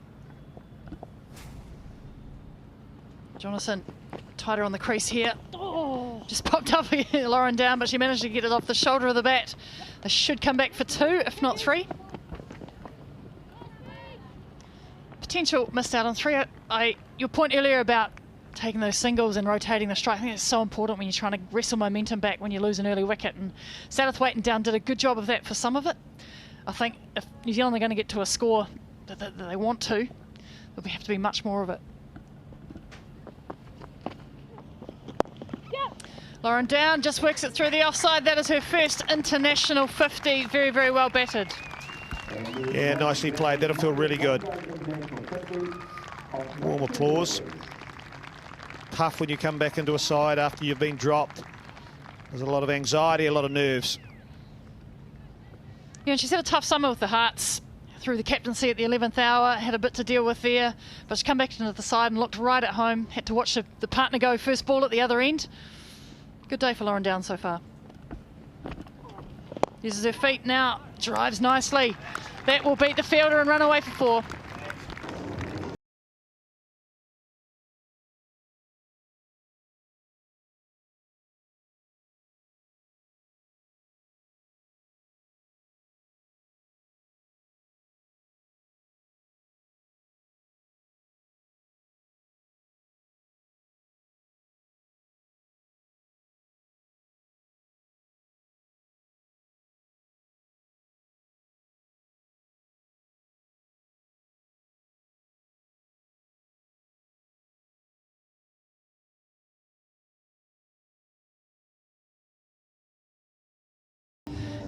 Well, Lauren Down just brought up her maiden international 50. She's had to graft today. It's been off 90 balls. She's had to watch Hayley Jensen go first ball from the other end. Then a good partnership with Amy Satterthwaite, and then she went, and Lauren Down has been the mainstay so far. Georgia Wareham, leg spinner into the attack. Looking forward to this. I always enjoy watching leg spin. Jess Jonathan showed the last over when she slowed it up. There was some turn. And Lauren Down lofts. First ball off Georgia Wareham. Doesn't worry here that you bring the leg spinner on. She'll take it on. Very, very good shot. Just the 2, possibly another chance of 3 again there. Yeah, I think that's a missed opportunity for another run. They're going to check the boundary. I think it's okay, but New Zealand, you can take the arm on from the boundary. Yeah, I agree completely. Quite surprised not to see Wareham on earlier, actually. She's often bowls a bit earlier. She has got Lauren Down's wicket in the past. We just see Perry here.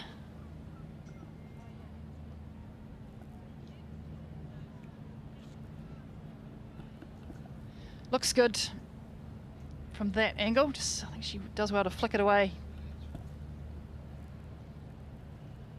Yeah, it's fine. It's a good bit of fielding. Makes your point though, Craig, about if she's on her knees, you can take that arm on for the 3rd run. Yeah, you can. Good intent though from Down. The leg spinner, come on, don't let her settle.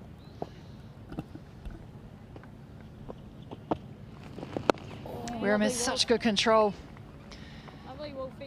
Nice drop. Her pace is improving. She has confidence to flight the ball if she wants.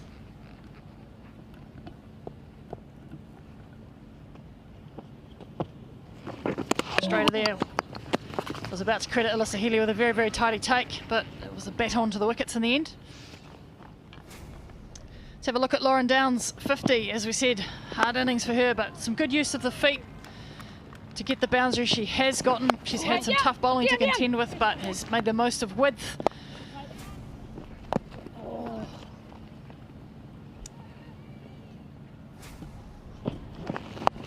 And also when bowlers have missed their length, she's been quick to capitalise. Very well batted, Lauren Down.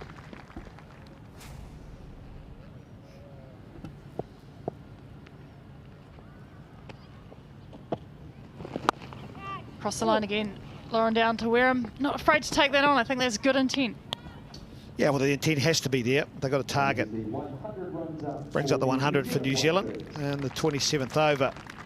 They're at the stage where they can't allow Wareham to settle. Amelia Kerr showed in the last over she used her feet. When she's using her feet and sweeping, she's at her best. Off the back foot, straight back shot, still gets a good single. That's the kind of pressure I'm talking about running between the wickets. Yeah, it is, and I tell you though, Lauren Down got caught. Lauren Down wasn't really backing up, and there was always one there, but she had to run the whole 22 yards. If she had been backing up more, there was a wee moment where she thought, oh no. She nearly got caught out. Watch her see, she's behind the crease with a bat in her hand. She's not even backing up. Like she's actually standing in the crease. Wareham finishes off with a tight single. Obviously up in the ante there, 102 for 2, the White Ferns. And it's not a lesson in backing up, but that's why she looked like, I said, it looked like a long 22 yards when she should have been cruising. But she actually wasn't backing up. A bat was in her hand. She was standing square on. Use the advantage. Try and make it so if the ball's hit, you only have to run 20, maybe 19 yards. Well, to be fair, she's already had one of those moments where she was nearly run out. And she's a good athlete, Lauren Down, very quick between the wickets. Well, that last single showed. She hit it to mid-off and ran. Jess Jonathan continues from the beach end here at Mount Maunganui.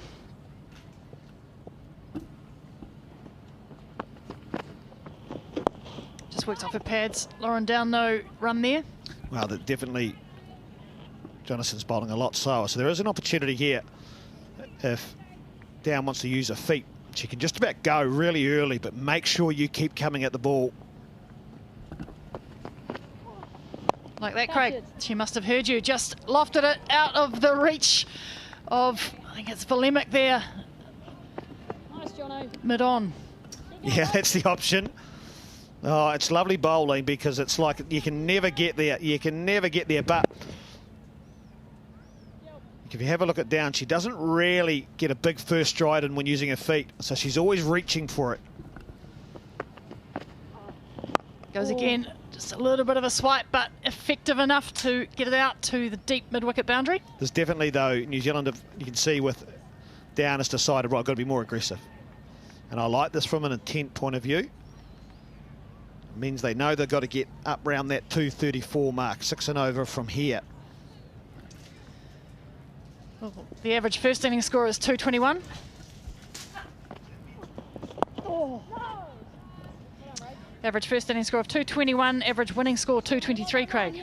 Yeah, I think I'll say that it needs to be higher today because I think the surface is better now.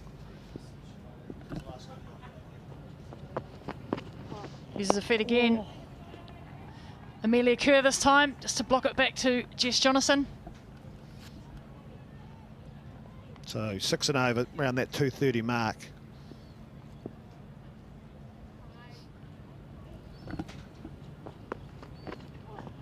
On the back foot here, Amelia Kerr uses her crease very nicely, but no run able to be gained there. That is the end of the 29th over. White Ferns 105 for 2.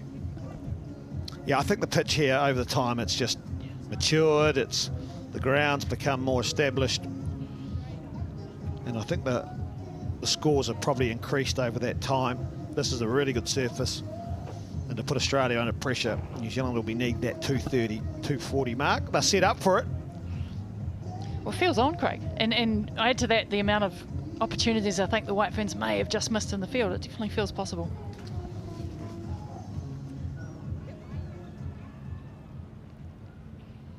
Tell you what, Meg Lanning's still being aggressive. Mid-on and mid-off's up. She's saying again, we don't mind you going for trying to go over the top because if you get it wrong, we're going to pick up a wicket. It's really positive captaincy. Love it. Width from Wareham, very full. Kerr.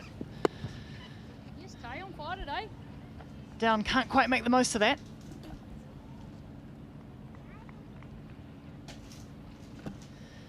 Yeah, it is brave captaincy and bowling, that field. Uses her feet now nicely. Amelia Kerr gets a lot of that, and that won't be pulled back in. That is a beautiful shot for 4. I'd said it again, she's using her feet, and it's a good sign. And Down has been able to get a good first step in. A bit bigger, skip it and got onto the half volley. It's a lovely shot. Now, will Meg Lanning drop mid-on or mid-off? Is she going to change the mindset? The conversation's happening. Yeah, well, Lauren Down's asking some good questions for that footwork. She's got a confidence now. Really, really positive and very, very clear intent.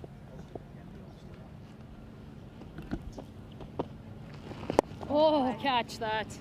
Oh, she should go again. She's got to look to go again. Down. Mid-on and mid-off has stayed up. It's really positive. But there's another chance for a boundary. Go down the ground. Yeah, it's interesting, isn't it? Good positive captaincy. She does go again, but along the ground. No run.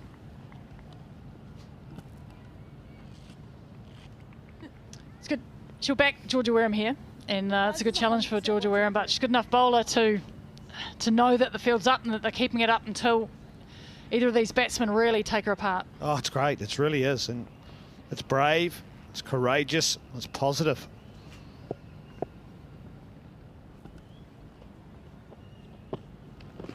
Wait there. Still no run. Just the one scoring shot from the over so far. It was the 4 off the second ball. And what they might have discussed was, do I put mid-on and mid-off back? And Wareham might have said, no, I'm going to bowl a flatter, faster one. Now they might do it the last delivery they are. So communication between bowler and captain.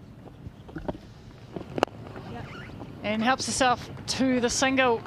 Does Lauren Down. That is the end of the 30th over. White Ferns 110 for 2. 2 overs gone, which means 20 remaining in this match. The first one-day international of the GJ Garden Series here at Bay Oval.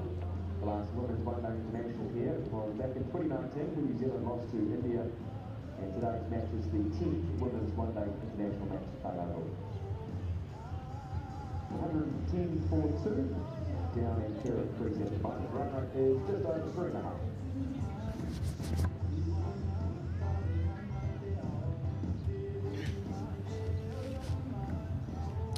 Lauren Down playing the innings of her life out here at the moment, 62. 110 for 2, the New Zealand score, 30 overs gone. 6 and over for here, gives a score of 230, 8's 270. And Taylor Vlamic coming back in. 4 overs she bowled during the power play, just 4 runs conceded. It was a terrific spell of bowling. Great to have your company here as Spark Sports Summer of Cricket enters its final week of the New Zealand season. First of 3 one-day internationals for the Rose Bowl. Susie Bates alongside me, Scotty Stevenson and Vlamic from the Mount Maunganui end.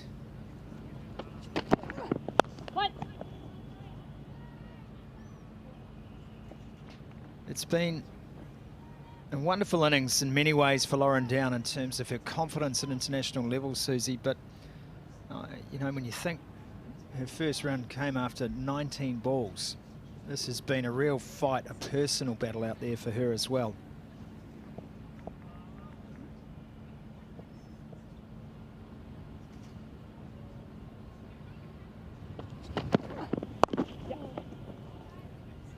Neatly turned away, just for the single. Kerr on strike.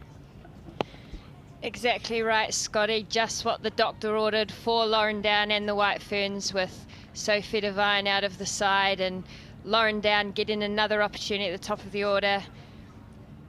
She is the type of player that when she gets in, she makes the opposition pay. She scores hundreds. Domestic cricket, she scored a classy 100 against the Australian Governors team last season. Pulled away by Amelia Kerr. Fielder's back and she, oh, that is a great piece of work on the boundary. I thought that had gone right through, but that is sensational from Georgia Wareham. Brilliant fielding from Georgia Wareham after a great shot from Amelia Kerr. I was just about to say she'll enjoy the extra pace that Vlamic brings, but that is an outstanding piece of work. They've saved a couple of boundaries so far with their athleticism, and the New Zealanders have missed out on a couple of runs. That is loose from Vlamic, wided by Kim Cotton. Yeah, a chance too to mention the Takapuna Ponies, Lauren Down's club team. Won their own club championship just a couple of weeks ago. I'm sure the Ponies are watching with interest. She's a great player to have in the team, Lauren Down. She's quietly spoken, but she is such a hard worker, and once you get to know her, she is a little bit cheeky. So the Ponies will be really proud of this effort today so far.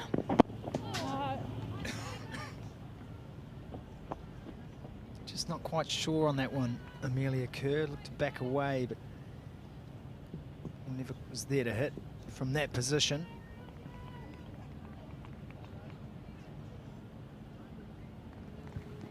I like the aggression in the field shown by Meg Lanning, keeping the pressure on. Speaking about it off camera, Susie Bates, about those drivers being up.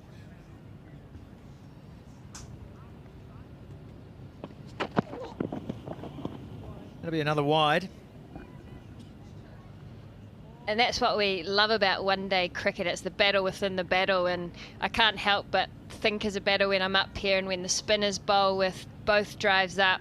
To me, it's a real challenge is set to take them on, and you've still got to pick the right delivery, but the goal is to get one of those drives back as quick as possible, and they want to keep them up for as long as possible. So that real battle of toing and froing, of how aggressive the batters can be and how aggressive the captain can be.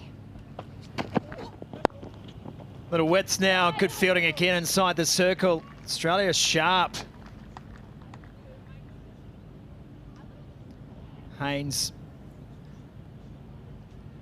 Unfortunately, that's a no ball.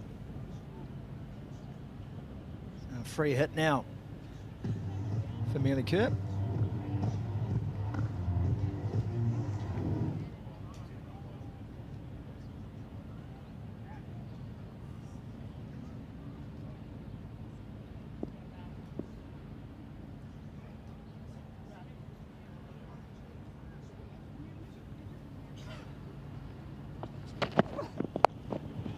Amelia Kerr with the lap shot, and that goes for 4.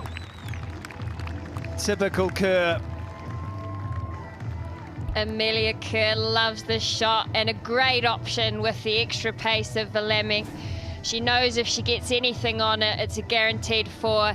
Gets in such a great position and scoops it down to that vacant fine leg area.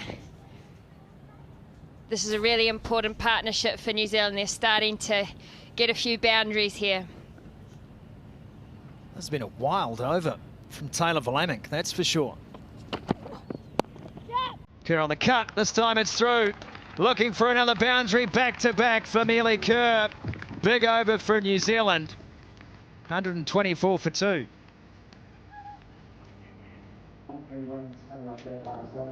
Amelia Kerr, grown up in Tawa in Wellington, playing a lot of boys cricket.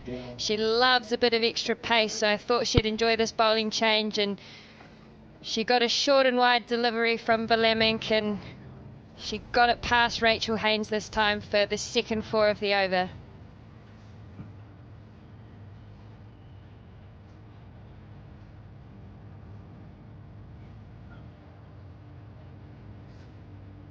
Amelia Kerr moves through to 20. We're down on 63, 124 for 2. Partnership now with 55 runs. A second 50 partnership that Lauren Down has been involved with in this innings.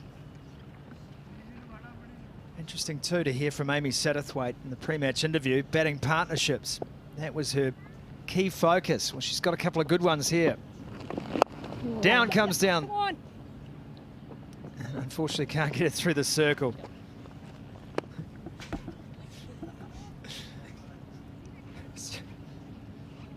What can you say? Oh, well.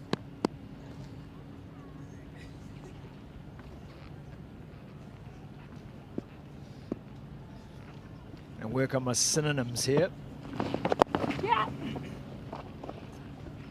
This time Down stays still. It is great to see her coming down the wicket. Sorry, I can't leave that one, but yeah, with the field up, you've got the drives up. Australia are desperate to keep them up, and Lauren Down has showed real intent to try and get it over those 2 in a ring fielders. Oh, that's a drop. Georgia Wareham, I think that's in and out.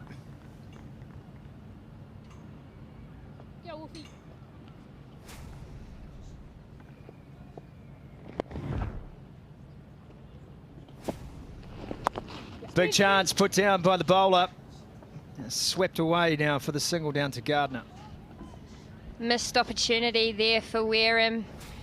She created the shot off Lauren Down, and one of the best fielders in this Australian side, although they do have a lot of them, and she would have put her money on catching that one. Oh, get it. Well done. Kerr pushes forward. Oh, well.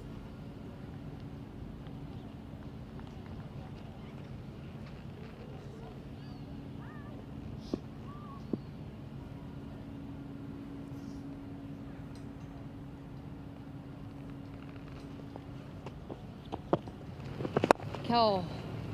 Tries to free the arms of the last ball of the over. Can't get it through. 127 for 2.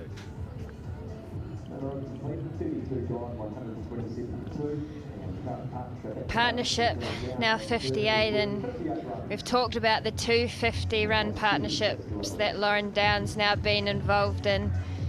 69 with Satterthwaite and now 58 with Amelia Kerr, and the White Ferns talk about that 100 run partnership being very crucial in one-day cricket, so it's really important that this partnership kicks on to that 100 mark.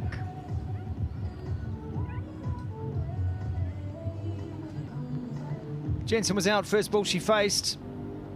It was only 7 balls into the innings. Since then, Lauren Down, she had a 69 partnership with Satterthwaite. Partnership here with Amelia Kerr is now 58. Lauren Down on strike. That's wide again.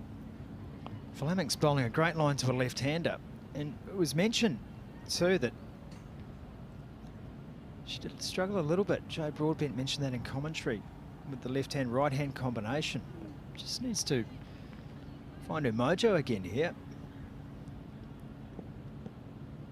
Looking for that shape in to the right-handed batsman, but just not getting the line right at all at the minute. Just gets off the shoulder of the bat, that one from Amelia Kerr. She'll take the 1 run and be happy about that, I'm sure. She's got away with one. Down, should I say. Vellemink just seems to have lost a little bit of her rhythm in this second spell, and Meg Lanning's brought her back, strike bowler, to take a wicket, but there's a real opportunity here for the White Ferns batters. A bit of extra pace and a little bit of loose deliveries here. She hasn't quite got her line and length. It's another wide for Vellemink. Things are just getting a little loose here for Taylor. I'm no bowling coach, so I won't make a judgment on what's going on here, but she is struggling to find her line, pushing it down leg side. But I'd just love to see Kerr and Down talking about targeting these couple of overs with her back. She seems to have lost her rhythm, and that provides real scoring opportunities.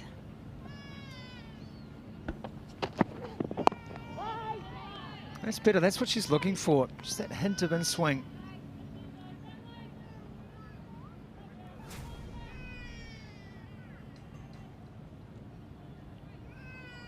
Good seam up on that occasion.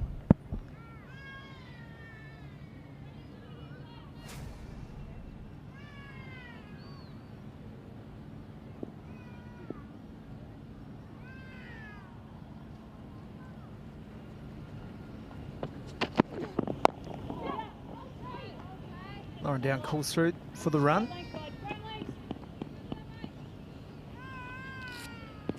Lanning's obviously gone back to Vellemink to look for the breakthrough to Susie, so she'll be slightly concerned that one of her strike weapons here is a little off target.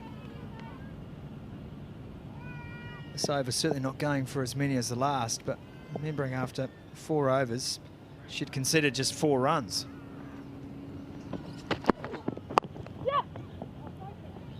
Again, it's the quick single. It's good running from Amelia Kerr and Lauren Down. Just keeping the pressure on Taylor Vellemink here. Lanning obviously realises this is an important partnership, and so you bring your strike bowler back on to take a wicket, but sometimes in these conditions later on in the innings, it's not all about pace, it's about variation. The wicket can get a little bit slower, and the spinners and medium paces become key to the back end of the innings. Rocks onto the back foot, just pulls it away. It's good timing in that shot. Wasn't trying to hit it too hard, Amelia Kerr.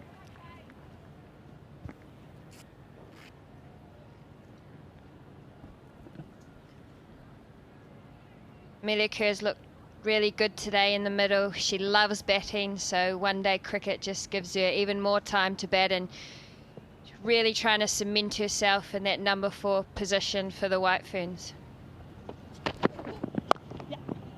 Hitting hard into the deck, Lauren Down. Into deep cover, that'll just be the one to finish the over. And it's 134 for 2 as we break for a Powerade drinks.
just under 5 and over. So Megan Shute comes back now.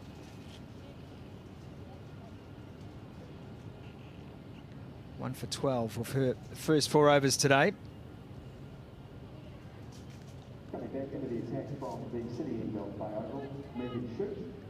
Both of these Kiwi batsmen, she mentioned Susie, they don't mind the pace on. Well, I think Shute will have seen Vlaminck in that last spell of a couple of overs and thought to herself, what's going to work here? Slower balls, 3/4 pace, just some variations. Down wants to play shots. So does Kerr. Draw the false shot.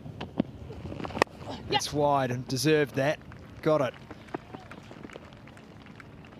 Will be cut off. Only just. Good tandem fielding.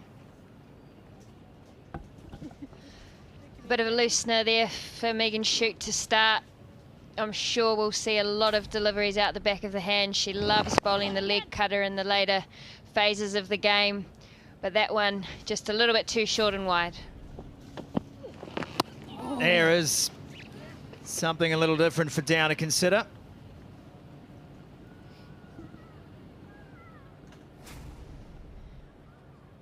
She just has the ability to roll her fingers over it slightly. In the death phase, she goes to that leg cutter a lot and really takes all the pace off it.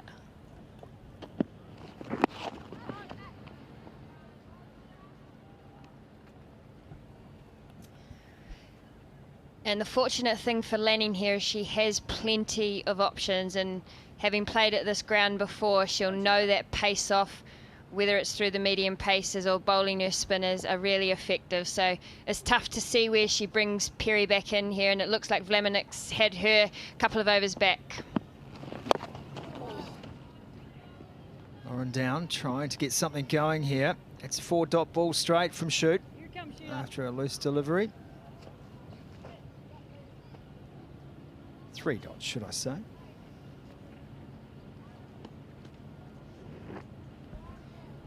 Lanning brings third man up and puts long on back. Expect another pace off delivery here from Shute.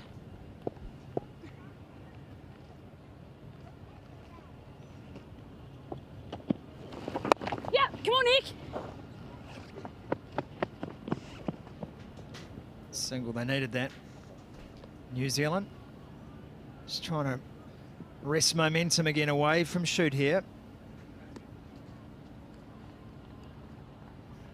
71 from Down, considering 15 was her previous best. Fantastic effort. No. Kerr now. No run off the last ball, just 3 from it for Megan Shute. 137 for 2 after 34. Exceptional performance from Lauren Down today, and when you've been in and out of a side constantly and you know every innings is important, there is just more pressure than just the game provides. There's your own demons, whether you're good enough at this level that she's battling with, and she got off to a slow start, but she really has kicked on, and this will give her a huge amount of confidence going into the rest of the series.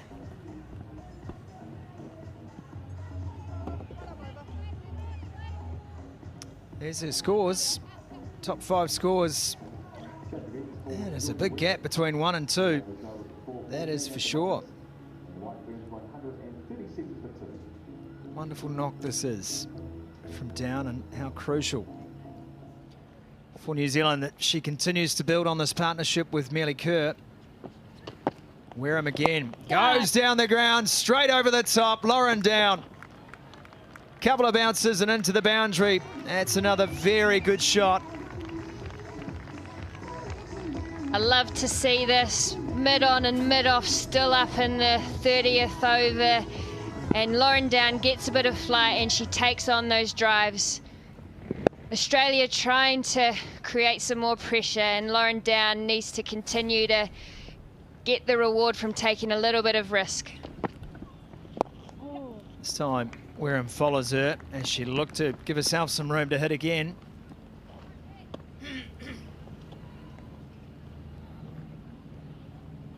It's a great tactical game here, isn't it? Meg Lanning refuses to be dictated to by Lauren Down. See, I'm not ready to make a change to my field. If you want to go after us, you keep going. Speed. In the air.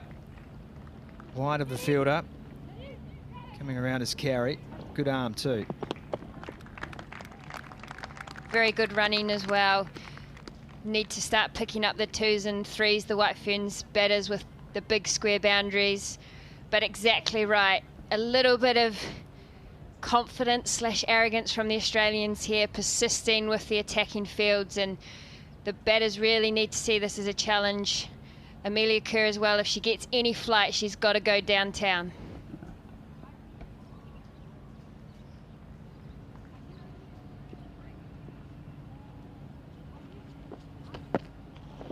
Oh.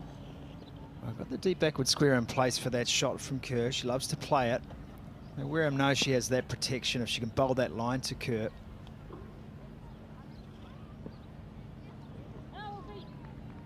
Amelia Kerr probably wants to look in front of square here. She's going on the sweep. Now, long off goes back for Lauren Down. So a minor victory there for Down. It's taken the best part of 34 overs, but Lauren Down shown enough with the ability to use her feet and forced one of the fielders to go back, which creates an easier single and allows the 2 batters to rotate the strike and score off every ball.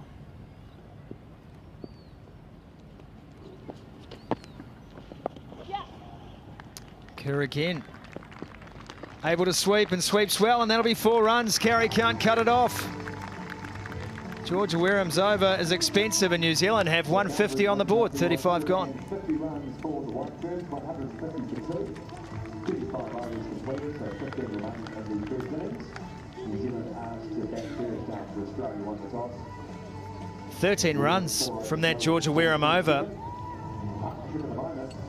Lauren Down taking control, and Amelia Kerr on the sweep as Wareham tried to bowl at the legs. Amelia Kerr up to the task. Lauren Down forcing a change in the field. It's a good momentum shifter for the White Ferns.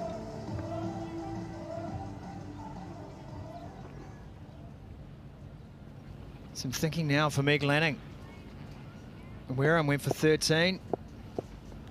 Megan shoot. Falling on the pads.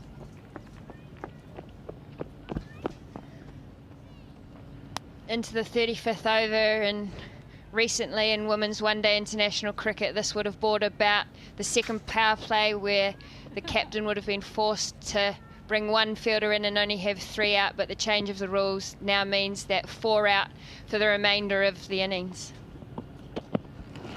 Bye. Oh, shooter. Yeah, really protecting those leg side boundaries. It's a long on, deep mid wicket, backward square. Just the 1 deep, extra cover on the onside. So there's plenty of singles available to Kerr, especially leg side-ish. There's one right there. Big square boundaries here today at Bay Oval, and I'm sure these 2 now have a target in mind. You'd love to get a runner ball from now on, and with 8 wickets in the shed, they have the ability to go hard. Good delivery from Shoot there. Right at the toes. Projected scores, Joe Broadbent at the start of the day said the White Ferns batting first would need 250 and above. At this stage, that is a possibility. We're going to have to bat well from here on in. Down goes high again. Long on was back, but it's between long on and mid wicket, and it's good fielding again on the boundary for Australia.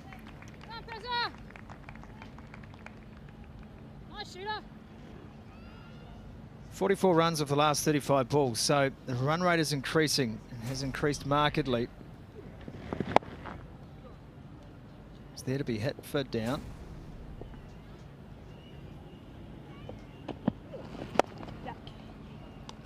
Down again. It's long on, just for the single to finish the shoot over. 155 for 2.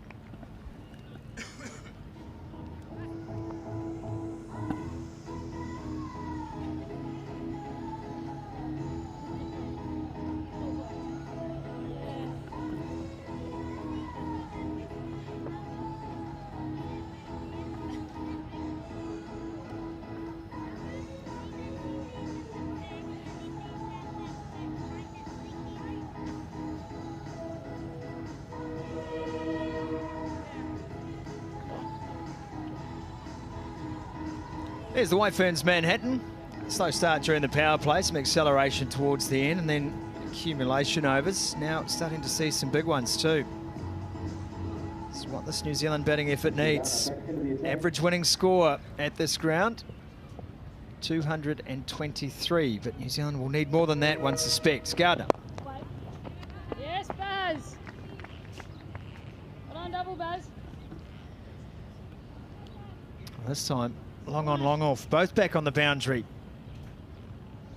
Some respect being shown to Down here. She can go over the offside though, if she can. No, she goes straight down the ground instead. There's been a real shift in intent from Lauren Down.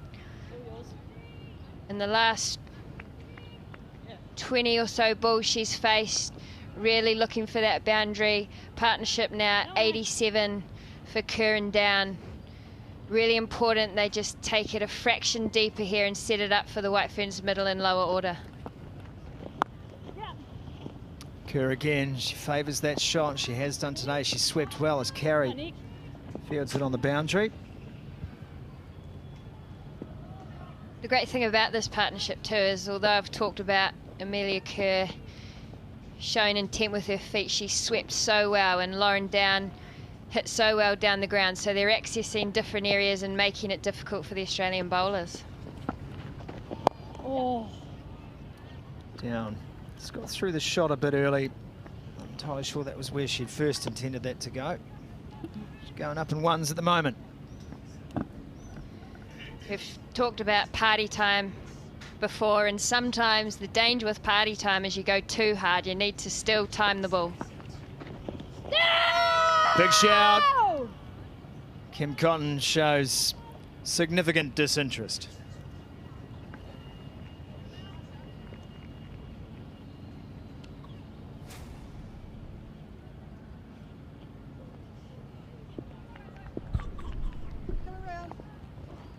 Wouldn't have been worth a shout.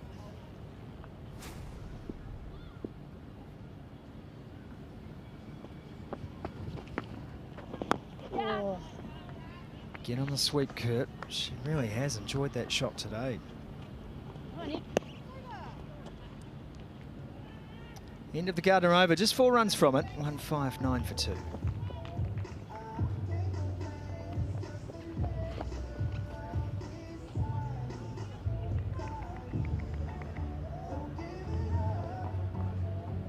Outside.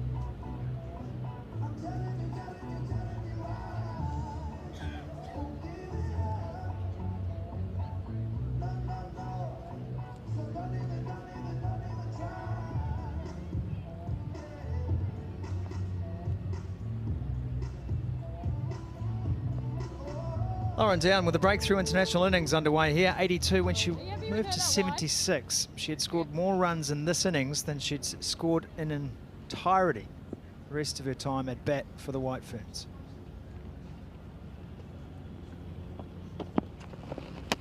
Megan shoot, they get the victim surely. Amelia Kerr, they're going to go upstairs. She was out of her crease. Sharp work behind the stump, standing up. Third umpire to director, I've got a referral for a stumping. Please have the front foot first.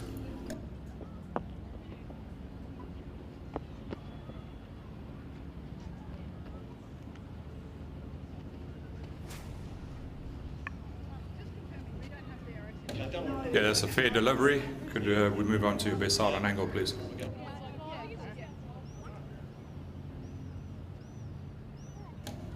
Ball's taken cleanly.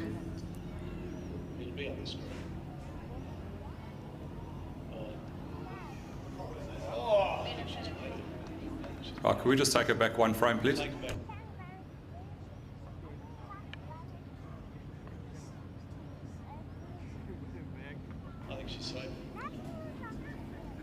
Right, just keep rock and rolling that, please. One frame at a time.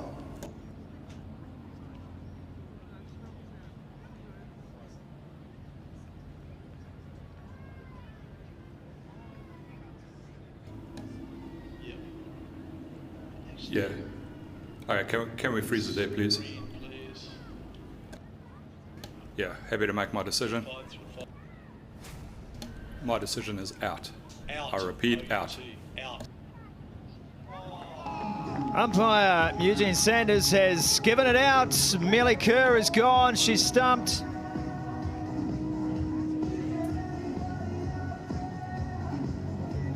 Kerr departs for 33. New Zealand lose their third wicket, 159 for 3. Stumped by Amelia at the bowling of shoot for 33 off 46 deliveries, and the White Ferns now 159 for 3. Sticking into the 38th over here at Back Oval.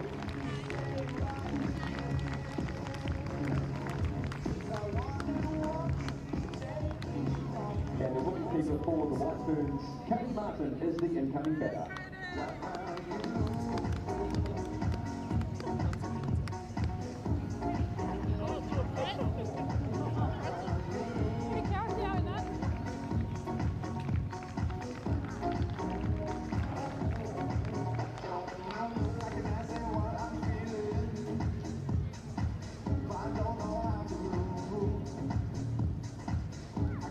Amelia Kerr dismissed, stumped. Decision made on 1/24th of a second. 1 frame in it. Katie Martin comes to the crease. 1,455 runs. She's amassed a good career at this level, Katie Martin, but this game is set up for her now. She needs to start well and score fast. Amelia Kerr, third time she's been stumped in this home summer. Twice against England in the T20s, now today as well. Nope. Lovely shooter. Shoot took the pace off, and Amelia Kerr just half-heartedly used her feet, and it is one of her strengths, but sometimes a strength can be a downfall, and she didn't quite commit to that use of the feet on that delivery. Credit to Lisa Healy too. That's very sharp work behind the stumps to affect that stumping. And they're at it again here, Australia. Rocket arms out there.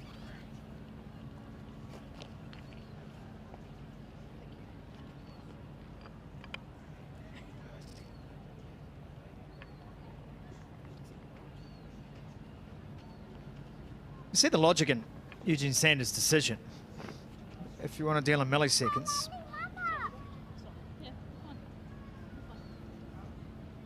Tough position to be when the decision is that close. You would think some benefit of the doubt goes with the batter in that situation. Lauren down, clever shot, goes for 4. Keeping the pressure on here, Lauren down. Megan Shute misses her line here, and Lauren Down has been out there the entire innings and has the pace of the wicket, and she just gently guides that down to fine leg. Brilliant innings from Lauren Down. Another partnership needed here for the White Ferns.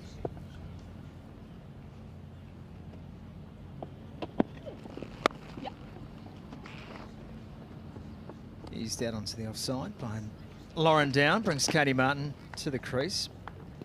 And talk to me about Katie Martin's approach here. A good foundation for New Zealand, wickets in hand, and some hitters to come in this lineup.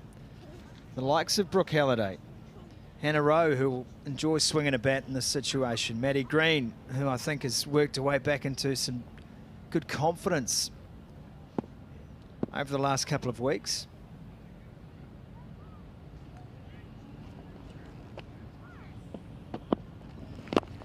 Still plenty of overs to go, but runs required here.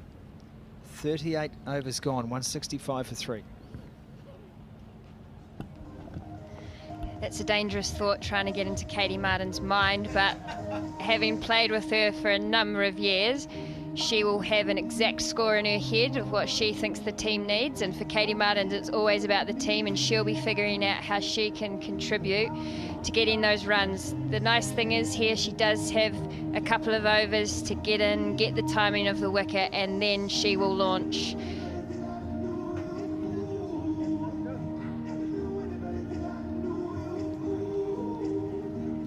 Three wickets have fallen today for New Zealand. Jensen was the first to go. Golden duck for her. Satterthwaite caught by Megan Shute off the bowling of Nicola Carey. And the last to go was Amelia Kerr, stumped by Alyssa Healy.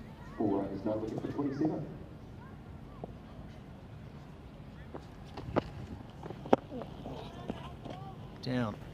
Advances. And has to just clamp down on it. Nice ball.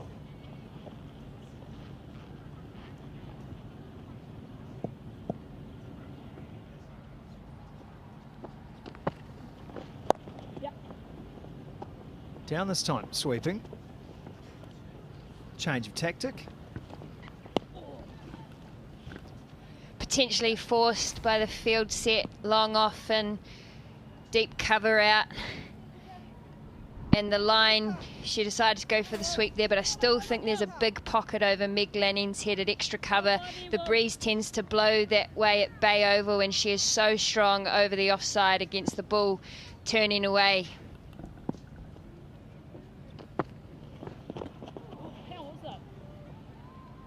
Katie Martin trying to get creative. She's a busy player, and this is one of her go-tos, but whether it's just a fraction early, she hasn't quite got the pace of the wicket, but later on, I think that's a really important shot for her.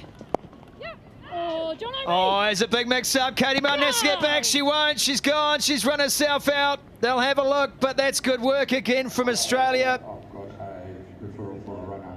Katie Martin, I don't think she's going to wait. She knows she was short. Took the risk, and a risk that did not pay dividends. Yeah, can freeze it there, thank you. I'm ready to make my decision. Yeah, please load out. I repeat, out.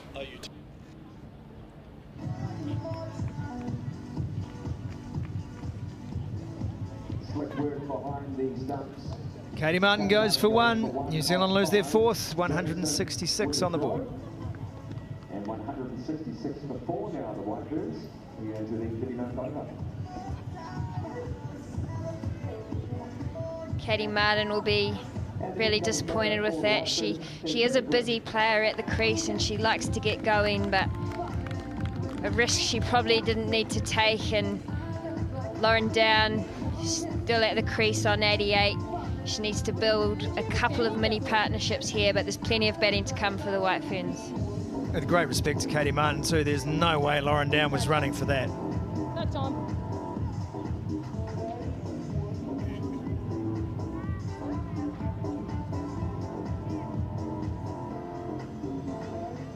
Get back where you belong, and look at you.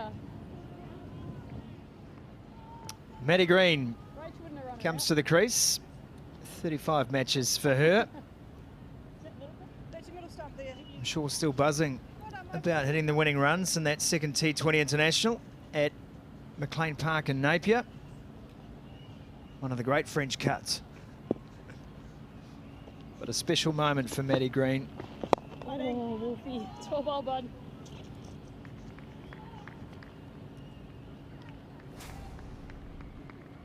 That was the decision by Martin. It just was never on. And Lauren Down, I think, had the wherewithal to say, I'm on 88. I'm not running there. Don't sacrifice me. Oh, do it. It's over. End of the over. 166 for 4.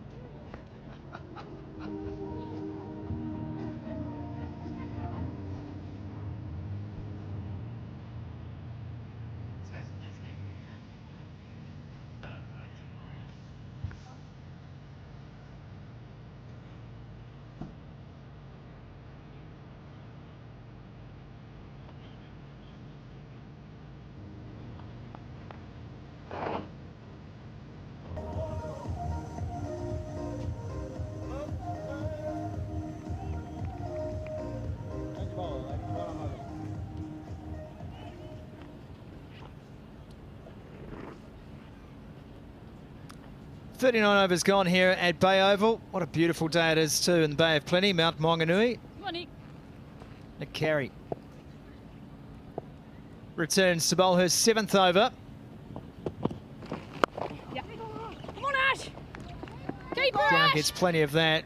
She thinks about 2. They're going to go for 2. Oh, she had to dive in the end. Here's the thing at the moment for the White Ferns. We've seen this before. They're in a wonderful position. They've got a great foundation. Have a look at this throw. And the ball just hits that bare deck, rolls away from Healy. It could have been a very different outcome. We've seen this before, the panic that sets in. You've only lost 4 wickets. You're in a great position to now accelerate the pace. All of a sudden, there's panic between the wickets. There's runs called that aren't on. Just need to take a moment, I think, these two out in the middle and say, right, let's be calm about the situation. No! Unfortunately, I think that's what a team like Australia does to you. You're in a good position, 168 for 4, 10 overs left, but you know you need more. So you get out to the middle and you know how important it is you get more runs because of how good their batting order is. Catch it! Yeah! Oh, it's gone. Lauren down. Nick Carey, that's a good piece of bowling. She followed down. Pace off, and Carey takes a simple return catch. That is a big wicket for Australia, and a fantastic innings comes to an end. Lauren Down dismissed for 90. Nick Carey bowls stump to stump. Lauren Down just didn't quite get the timing on that delivery, and all she's managed to do is hit it back to Nick Carey. An outstanding innings for Lauren Down has to come to an end. 90 runs, the White Ferns now 168 for 5.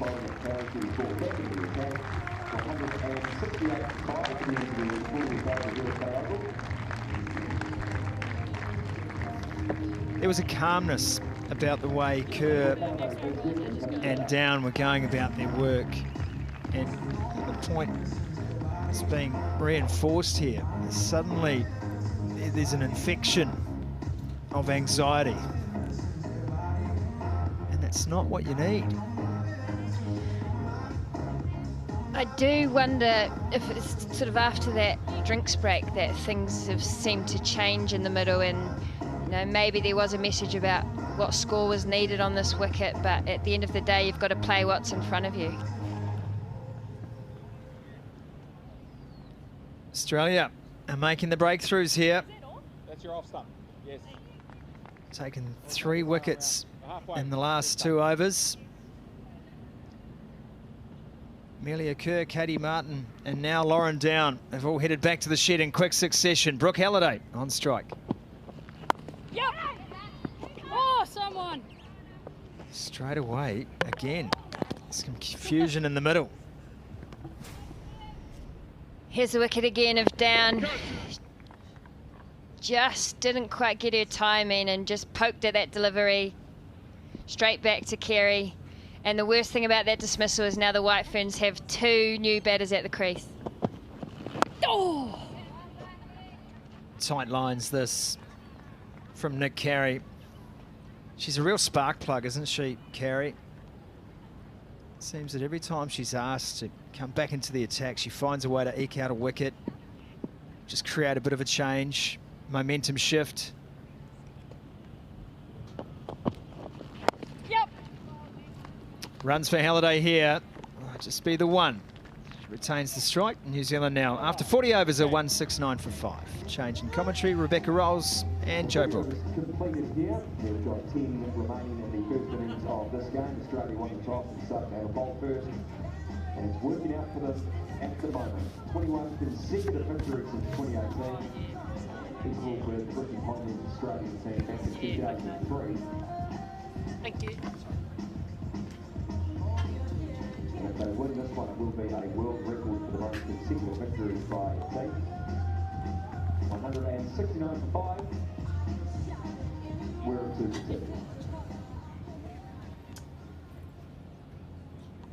Well, 40 overs, the 40 over mark Such an important point in any one-day international game, but particularly for the White Ferns at this point, who've lost some quick wickets they could have done without. Wait on. Joe Broadbent here with me in commentary. Joe, you and I have been in a couple of good Rose Bowl battles. There's one here for sure. Absolutely, and I'm just looking forward to being in the commentary box with you today. Bit of width there from Wareham. That stumping Amelia Kerr was such a crucial point in the game, wasn't it? Very, very tight. But haven't things changed since then? Very tight. We have video footage, and you looked at it. It was a bit tight when we looked it up here. I don't think you could have given a call without going to the video. Here it comes here. At first sight, you thought maybe in. Use the feet by Halliday. These Rose Bowl battles, they've been going on forever, haven't they? I know we've had the wood over the White Ferns for many, many years, but you did win a World Cup about 20 years ago, and I just wouldn't have thought I would have been here today commentating with you against the White Ferns in Australia.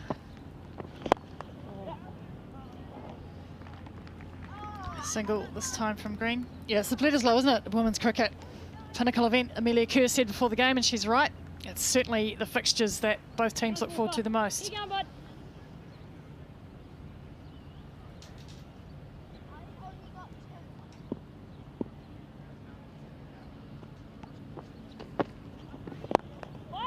Well done, Buzz. Brooke Halliday looking to access that width and that offside. Such a shame that wickets fall like that, Rolsey, and then two new batters have to get restarted. The really good thing here is this right-left-hand combination. I think it does make it a little bit harder for the Australian bowlers to get their lines right. Catch it. She goes high. Brooke Halliday, high and handsome. That is 6 runs. I'd like to say I taught her everything she knows, Rolsey. What a hit. That's just a classic left-hander, isn't it? Absolutely is. 177 for 5, the White Ferns. We would have all been impressed. One-day international series. First of 3 matches here. The next one on Wednesday and the last one on Saturday. Both donations. Some rugby rock stars there. Ruby Tui, Sarah Goss, or Hirini. One middle, not away from you. They look like they're having fun.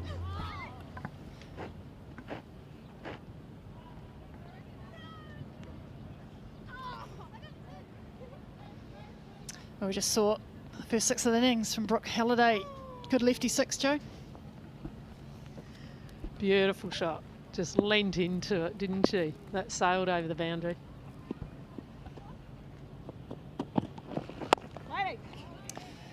Well, not the worst 2 batsmen for the White Ferns to have at the crease. 5 down, both have opening experience, captaincy experience in the domestic game.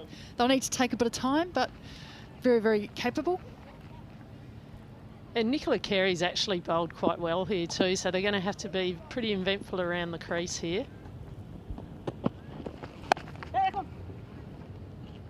Amelia Green swings into the offside for a single. She has definitely asked some questions. She's going at 8th over, 2 for 23. That's pretty good. And as Hannah Darlington said earlier, you know, Nicola Carey is just that bowler she does. She just keeps it very simple. I remember having a lot of team meetings with the New South Wales Breakers, and it was always, Nicola, what are you going to give us today? And it'd be full and straight, no emotion when I get a wicket. Well, she certainly held true to that. There wasn't a lot going on when she dismissed the woman on 90. She's a very, very calm customer. It doesn't matter whether she's batting, bowling or fielding. She just takes it in her stride. So it's really great to see her break into this Australian team. You know, she did spend a lot of time on the bench for a number of years.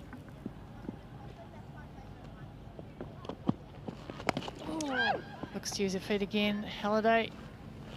Just some protection gone back on the leg side. I think that was the one change just made there.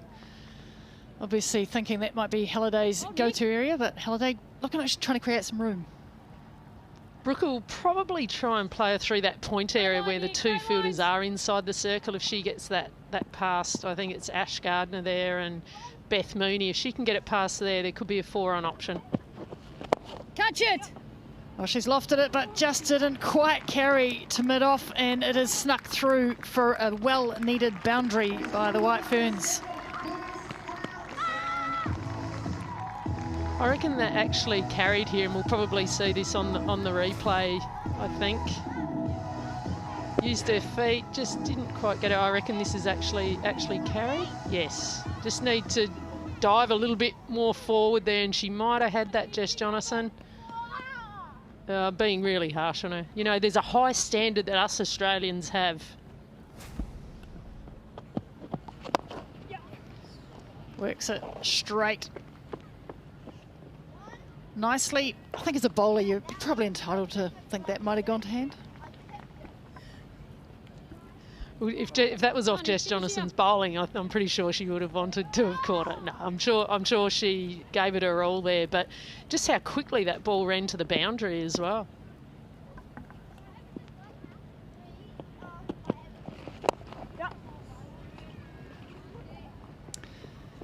Tidy single from Maddie Green to finish the 42nd over. White Ferns 1845.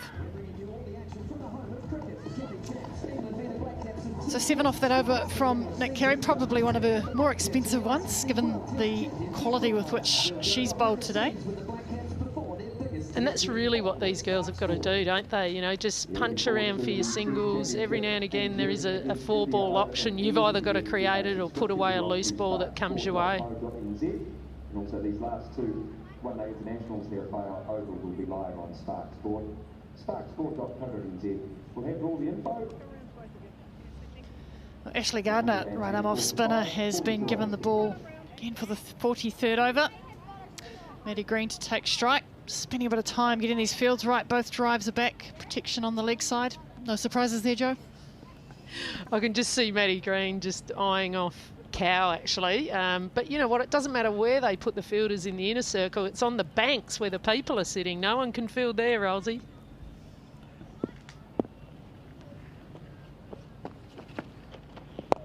Oh. Maddie Green manages to get it through. Some good use of the feet. Yeah, there's also over the offside. It's such a hard shot though, isn't it? Inside out against the turn. As you said before, this left-hand, right-hand combination, it's tricky for a captain.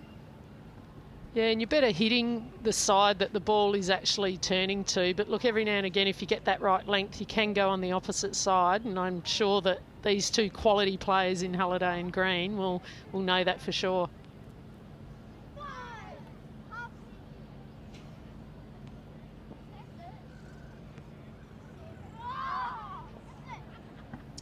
Leg side very well protected here.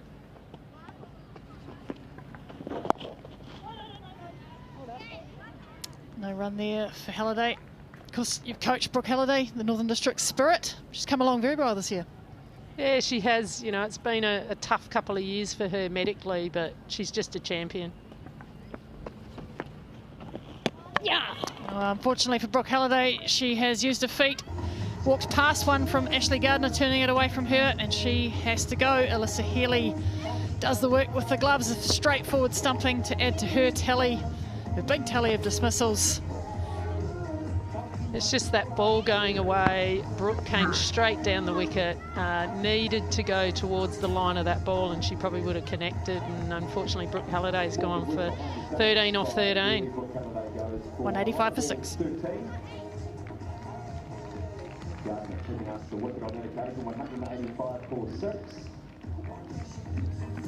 It's an unfortunate timing for that dismissal. I think having the left-hander out there was the White Ferns. It was a bit of a trick card for them. But Hannah Rowe jogs into the wicket.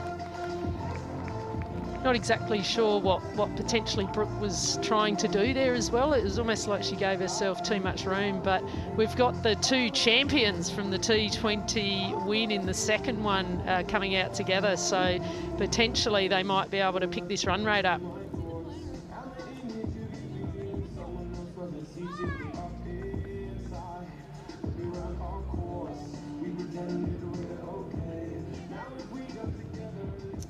will reunite Hannah Rowe, Maddie Green, winning partnership from T20 in Napier recently.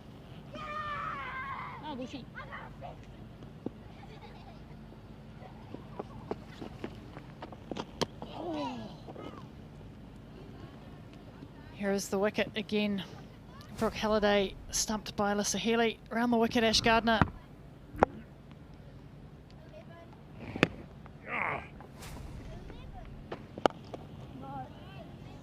It just looked like she ran away from the ball, didn't she? And it's quite regulation, really, for a keeper there. You wouldn't want to drop that one, would you? And Alyssa Healy. I always feel scared for keepers when it's an easy one like that. Oh. Successful over for Ashley Gardner. A run on the wicket from it. New Zealand 185 for 6. So important here for these two. They just take a little bit of time to get in. It's crucial that the White Ferns, for their sake, don't lose any more wickets. Not that Jess Kerr and Leah Tahuhu can't hit runs, or Rosemary Mayer, but there's some important resources left to use in these last 7 overs, and they want to hit that 220, 230 mark. They've really got to make the most of every delivery.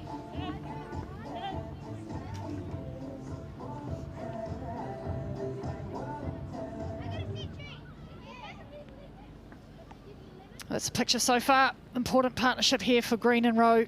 They need to face as many of these last 40-odd deliveries as they possibly can to give the White Ferns the best chance of getting a 230, 240 total.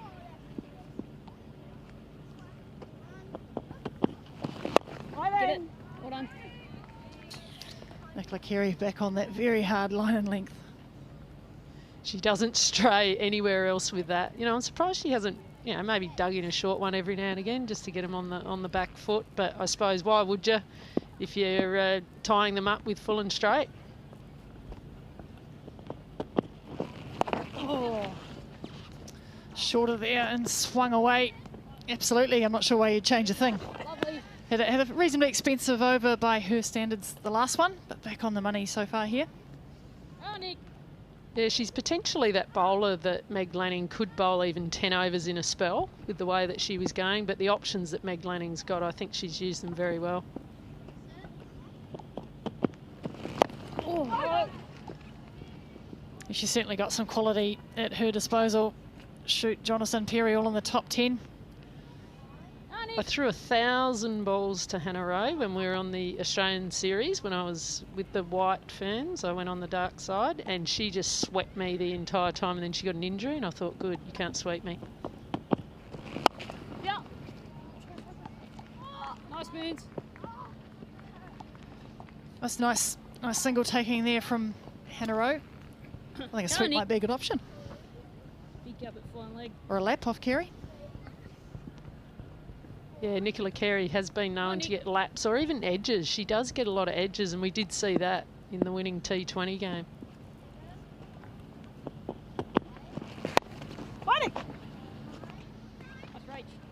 Yeah, that one was a French cut edge from Maddie Green. Fortuitous for the White Ferns. Rachel Haynes, very experienced player. On the screen there, she'll be looking forward to a bat on this wicket that looks to be just drying out a little bit, perhaps. Yeah, potentially. And I was still looking at Maddie Green. I love to look where the batters are actually looking. She's definitely looking on that onside. Oh, well done, Nick. She's hit that powerfully back, but Nick Carey fields very well off her own bowling. Just 2 from that over. It is her 9th. The White Ferns 187 for 6.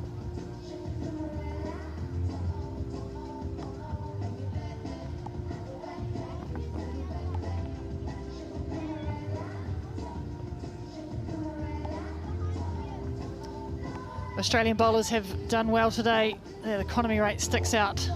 Georgia Wareham the only one at 6, but even she's bowled pretty well. Megan Shute, Nick Carey, Ashley Gardner all under 4s. That makes it hard for a batting side for sure. Come on, Ashley.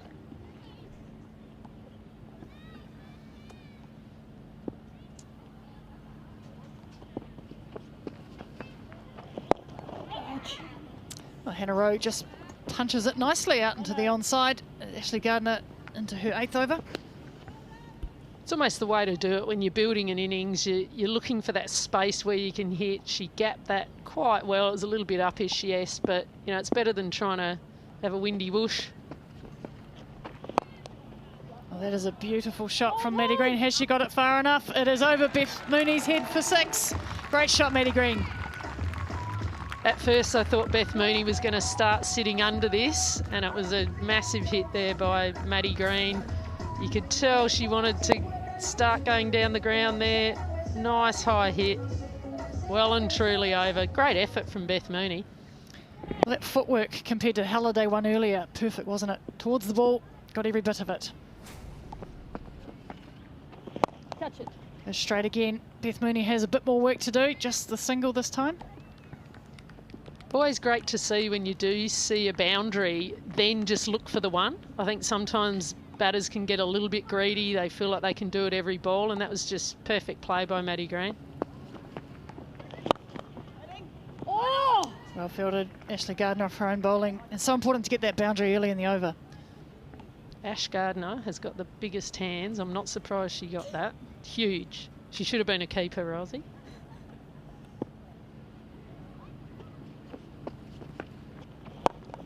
Oh, catch it. This is really good batting by Hannah Rowe. Just uses her feet enough to get it on the full chip, and it's only ever going to be a single. She knows that. I think as she gets more and more experience, she becomes more and more of a really good all-round prospect. Definitely, and it took her 6 balls just to sort of get into that, and sometimes you just feel a little bit settled. Now she just needs a boundary or two.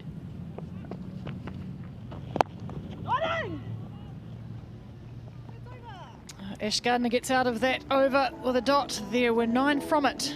New Zealand 196 for 6.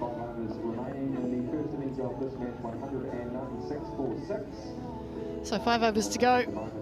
If New Zealand continue at 6s in an over, they get to 226, which is about par for first innings in a match-winning score. Liz Perry, GM Wellington Cricket, there on the boundary, enjoying the sunshine and the cricket. Again, so important these two get on with the start they've created. Stay in. Making sure back into the attack. So far, 7 overs, 2 for 25. Well, Megan Schutt, not surprisingly, Australia's premier bowlers, gets the ball back. Finish off this innings. A little false start there. Might have banana skin or something. She might have forgot to do her routine or something. Waiting. Yes, Baz. Lovely, Baz. Here's another, I guess, problem for New Zealand to try and solve. Megan Schutt, so skillful. Just that hunts in at that leg stump, almost middle leg stump. Very hard to get runs off at this stage of the game. Very experienced player, and probably potentially could play for Australia for another 6 or 7 years. So the White Ferns are going to have to work her out one day or another. Bit of width on offer there that Hannah Rowe doesn't miss out on. It's a single. Yeah, she's got so many variations as well. If that in-swing is not working, she's got the little cutter. She holds the pace back. Always in the game, isn't she? Very smart bowler, and I just like the fields that she sets, along with Meg Lanning. I think we saw one earlier where there were fielders in close on that leg side when the ball is actually moving. Very, very smart. I think they're just moving someone in there now, Rosie. It's like we're controlling things from up here.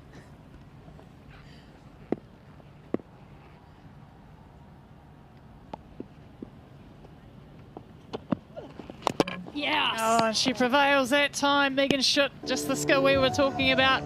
Maddie Green looked to work her on the leg side, but only succeeded in getting a bottom edge onto her leg stump. Just love the emotion on Megan Schutt when she picks up a wicket. And it was a little bit short then, wasn't it? It wasn't that ball that got Hayley Jensen, and Maddie Green will be a little bit filthy with that because that's come off her back leg and gone on to the stumps. Yeah, Maddie Green, promising start, but has to head back for 12. New Zealand 197 for 7. Yeah, Maddie Green will be disappointed with that. She had done the hard work. We call it, you always, you do the hard work, you feel like you need to stay there. But Jess Kerr strides to the wicket now. She gets an opportunity to join Hannah Rowe. hasn't had too many opportunities this season, but I have to say these two batted pretty well together down in Christchurch to just give a little bit of a boost to the New Zealand total, and that's what they'll be trying to do here.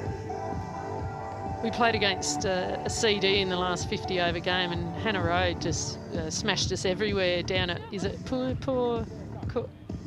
I'm not going to get that right, am I? Pukekura Park, New Plymouth. Beautiful ground, beautiful ground.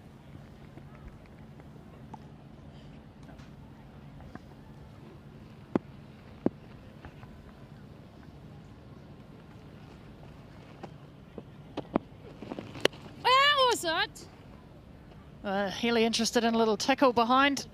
Nobody else seems to be. Megan Schutt on her perfect line and length from the start. Just giving herself a little bit.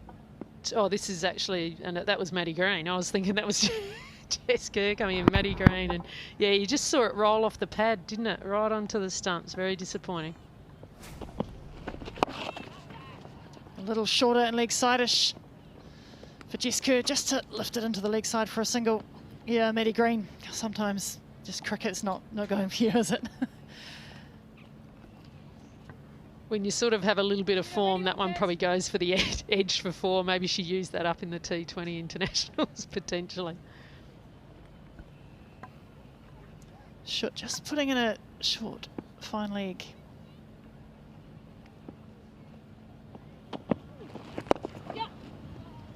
That is a very nice shot.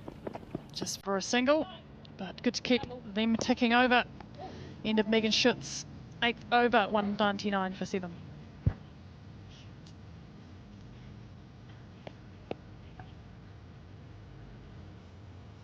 Well, 4 overs left. They go at 6s. White Ferns will end up at 223. Leah Tahuhu, Rosemary Mayer preparing to bat there. Leah Tahuhu just needs that form from Super Smash just a couple of months ago, where she went in and absolutely smashed it towards the end of the... And it was in a final too, under pressure.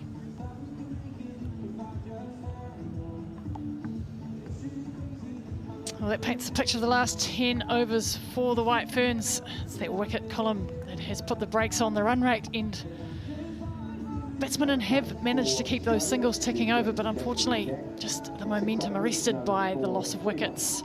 Jess Jonathan, #1 ranked bowler in the world, comes back for the 47th over.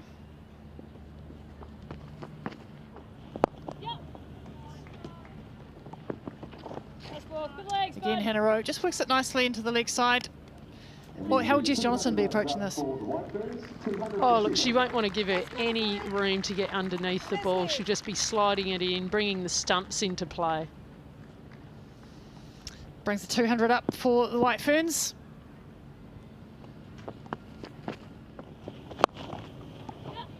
Shooter! Well done! It's tight, Megan Schutt. Good throw to the bowler's end, but I think Jess Kerr's home. Yeah, very tight single, but I suppose you've got to put pressure on the fielder. The fielder was on the ground, and generally when they take the ground, yeah, there's generally a single in there. But I tell you what, Megan Schutt was quick to get up there, and a nice throw into Jess Jonathan, but safe as houses.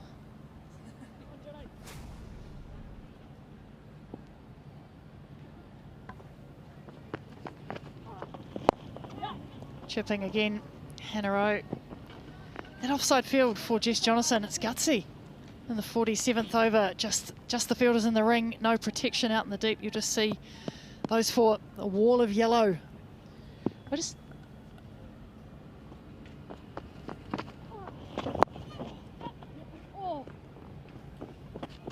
There is a member of the wall of yellow. That was a very cheeky single, and had that have hit, I'm pretty sure she was out. Just on that onside, with the fielders all out on the boundary, there's a potential for 2 as we see this tight, very tight single. Good pick-up, great footwork. All that was missing was the direct hit. Oh. Hannah Rowe just caught up with that one, much to Alyssa Healy's dismay. She thought she was in for a leg side stumping there. Yeah, there was a tight run, some average footwork by Jess Jonathan at the bowler's end, as it was heft in at her ankle bone.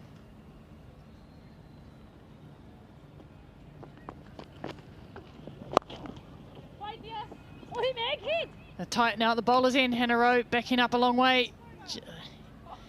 Ends in a dot though, 5 from the over. New Zealand 204 for 7.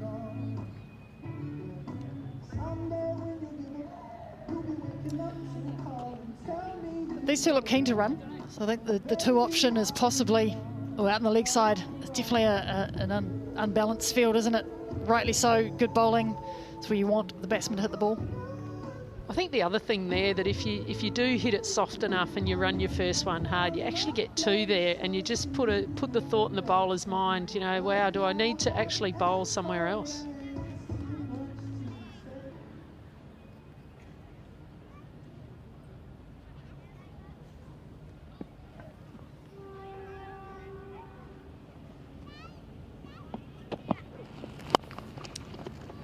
Megan Shute carries on with this good line and length, but Hannah Rowe able to work it down to mid-on for a single.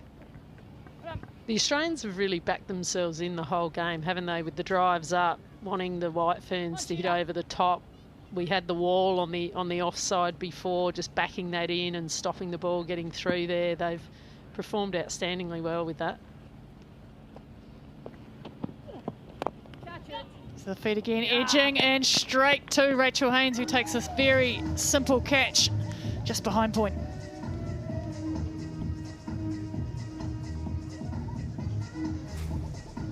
Let's have a look at this here. Megan Shute, bit wider. Jess Kerr swinging through it, gets an outside edge, lobs nicely to Rachel Haynes. Jess Kerr disappointed, but she has to go. Megan Shute has another wicket. White Ferns now 205 for 8.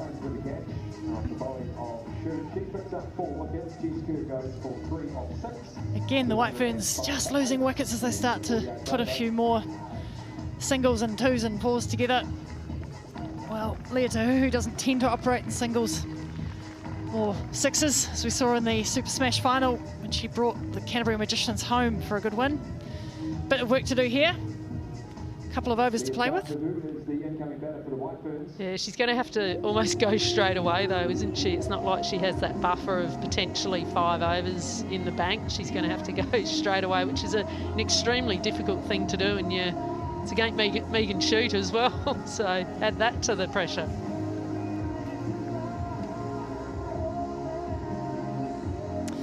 Leah Tahuhu back on the side. Mostly known for her bowling, but we've seen her hit bombs in the domestic Super Smash competition. She'll have to hit a few off one of the best bowlers in the world, or a couple of the best bowlers in the world. Try and make an impact into this total.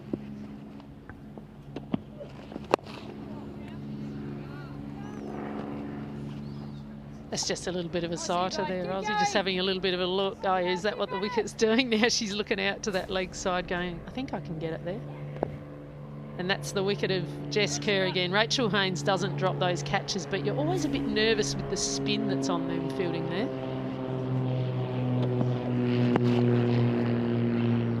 Scampering through for a quick single. Alyssa Healy, can she hit? No. You just got to start taking the throw on, don't you? I know that wickets are tumbling, but they need to get at least 220, 230 to get some sort of total on the board.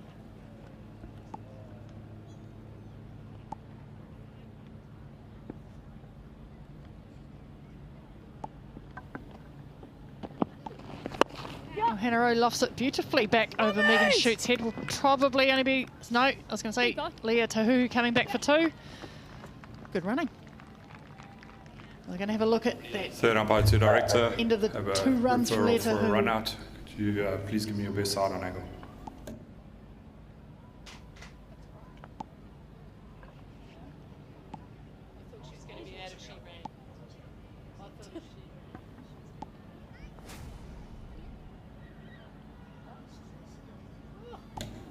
Can you roll that back and forward again, please?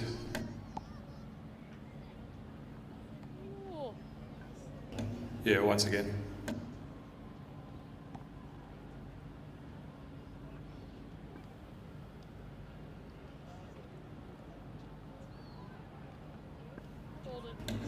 Yeah, can we roll it back again, please?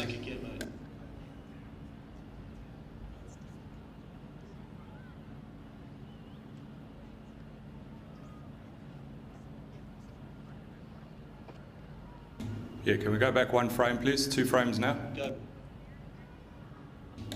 Yeah, we can stop it right there. Thank you. Thank you. I'm happy to make my decision. My decision is not out.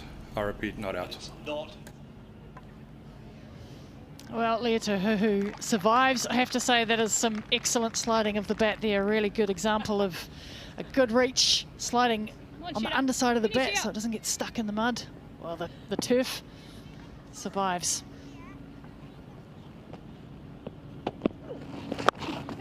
Oh, another tight single by the White Ferns to bring that over to an end. It is the end of the 48th. White Ferns 209 for 8. Well, 12 balls left. Do you think Hannah Rowe? I guess she needs to. I was going to say she needs to face a lot of them, but oh, Leah Tahuhu can hit as well. There's some big landing's got a few bowlers to choose from. Yeah, she certainly has, and we see Perry sitting on 3 overs, none for 15, and we haven't seen her again. I don't think we're going to see her for the rest of the day, so maybe they're saving her for ODI too.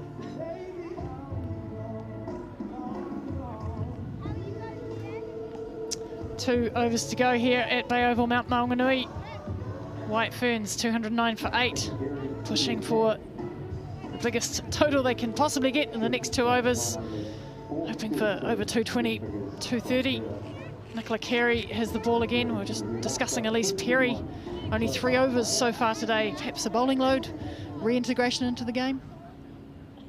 She looked a little bit stiff and sore when she fielded a ball early on in the innings, and I wondered whether there was a little bit of a tweak. I sort of looked at her. She did grab her hamstring as well, so you just wonder. It's a massive injury that she's had, and she is someone that has to bowl a lot and bat a lot.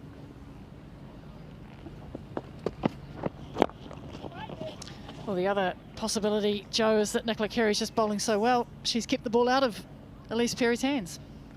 And there's Elise Perry on the screen there thinking, give me the ball, give me the ball. But she would know that too. You know, she's a captain as well. I'm pretty sure that she would be giving that ball to Nicola Carey as well. But she's just pondering there and wanting to have a go.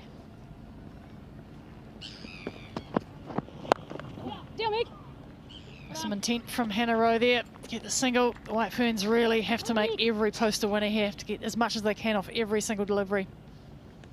And with Alyssa Healy up at the stumps, it does make it very hard. You know, sometimes I think players could charge someone like a Nick Carey, but when the keeper's up there, it's just in the back of your mind.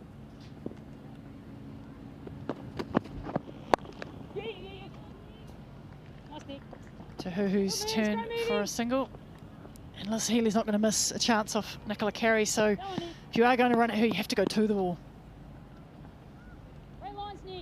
Yeah, and I think, you know, I mean, from a batting perspective, they must know that she's going to bowl full and straight. So you've really, you know, this is where a little bit of prediction can come in for the batter to be able to put her away. Oh, unlucky there for Hannah Rowe. The ball was tailing past the leg stump. She tried to access that leg side, but unfortunately it rebounded off the pad into her leg stump. Yeah, it's just a shame. Couldn't clear that front leg here and just backed into the ball, really. And it's just come off the back pad and rolled onto the stumps. And I think Alyssa Healy was sort of thinking, am I going to get this, or is it actually going to go onto the stumps? And Hannah Rowe's gone for 13 off 20 balls. 211 for 9.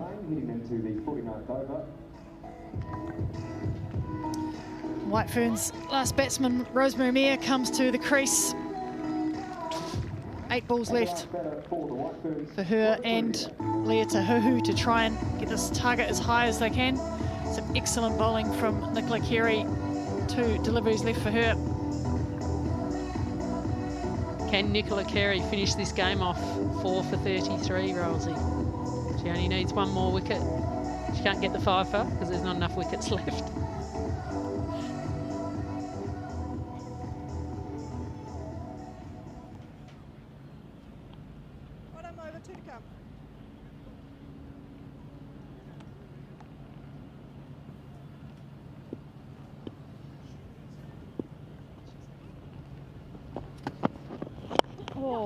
Rosemary Mayer starts with a single. Positive start from her, maybe even two. Leah Tahuhu is coming back.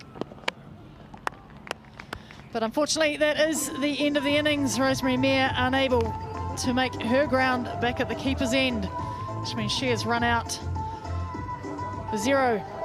And the White Ferns finish the innings at 212 for 9. Let's have another look at this. It was a positive single that probably should have just stayed at 1 after talking about a few missed opportunities in the field, but this one really just too far to go for Rosemary Mayer. A good throwback. Alyssa Healy makes no mistake.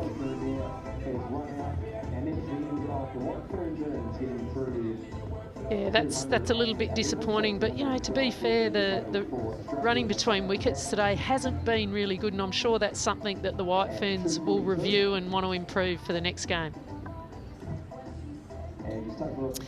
Well, it's been a big day so far, but not quite the full 50 overs. That is the White Ferns batting card. Lauren Down shines out at top with a 90. Starts from Satterthwaite, Amelia Kerr, but after that, only mini starts through Green, Halliday and Rowe, and no one could really get that second or third partnership up and running. And the White Ferns just kept losing wickets at important parts of their match. Megan Shute had a big effect on that. She picked up 4 wickets, Carey 3 wickets, as we see here, all with a very, very good economy rate. Shute 4 for 32, Carey 3 for 34, and really comprehensive display by Australia.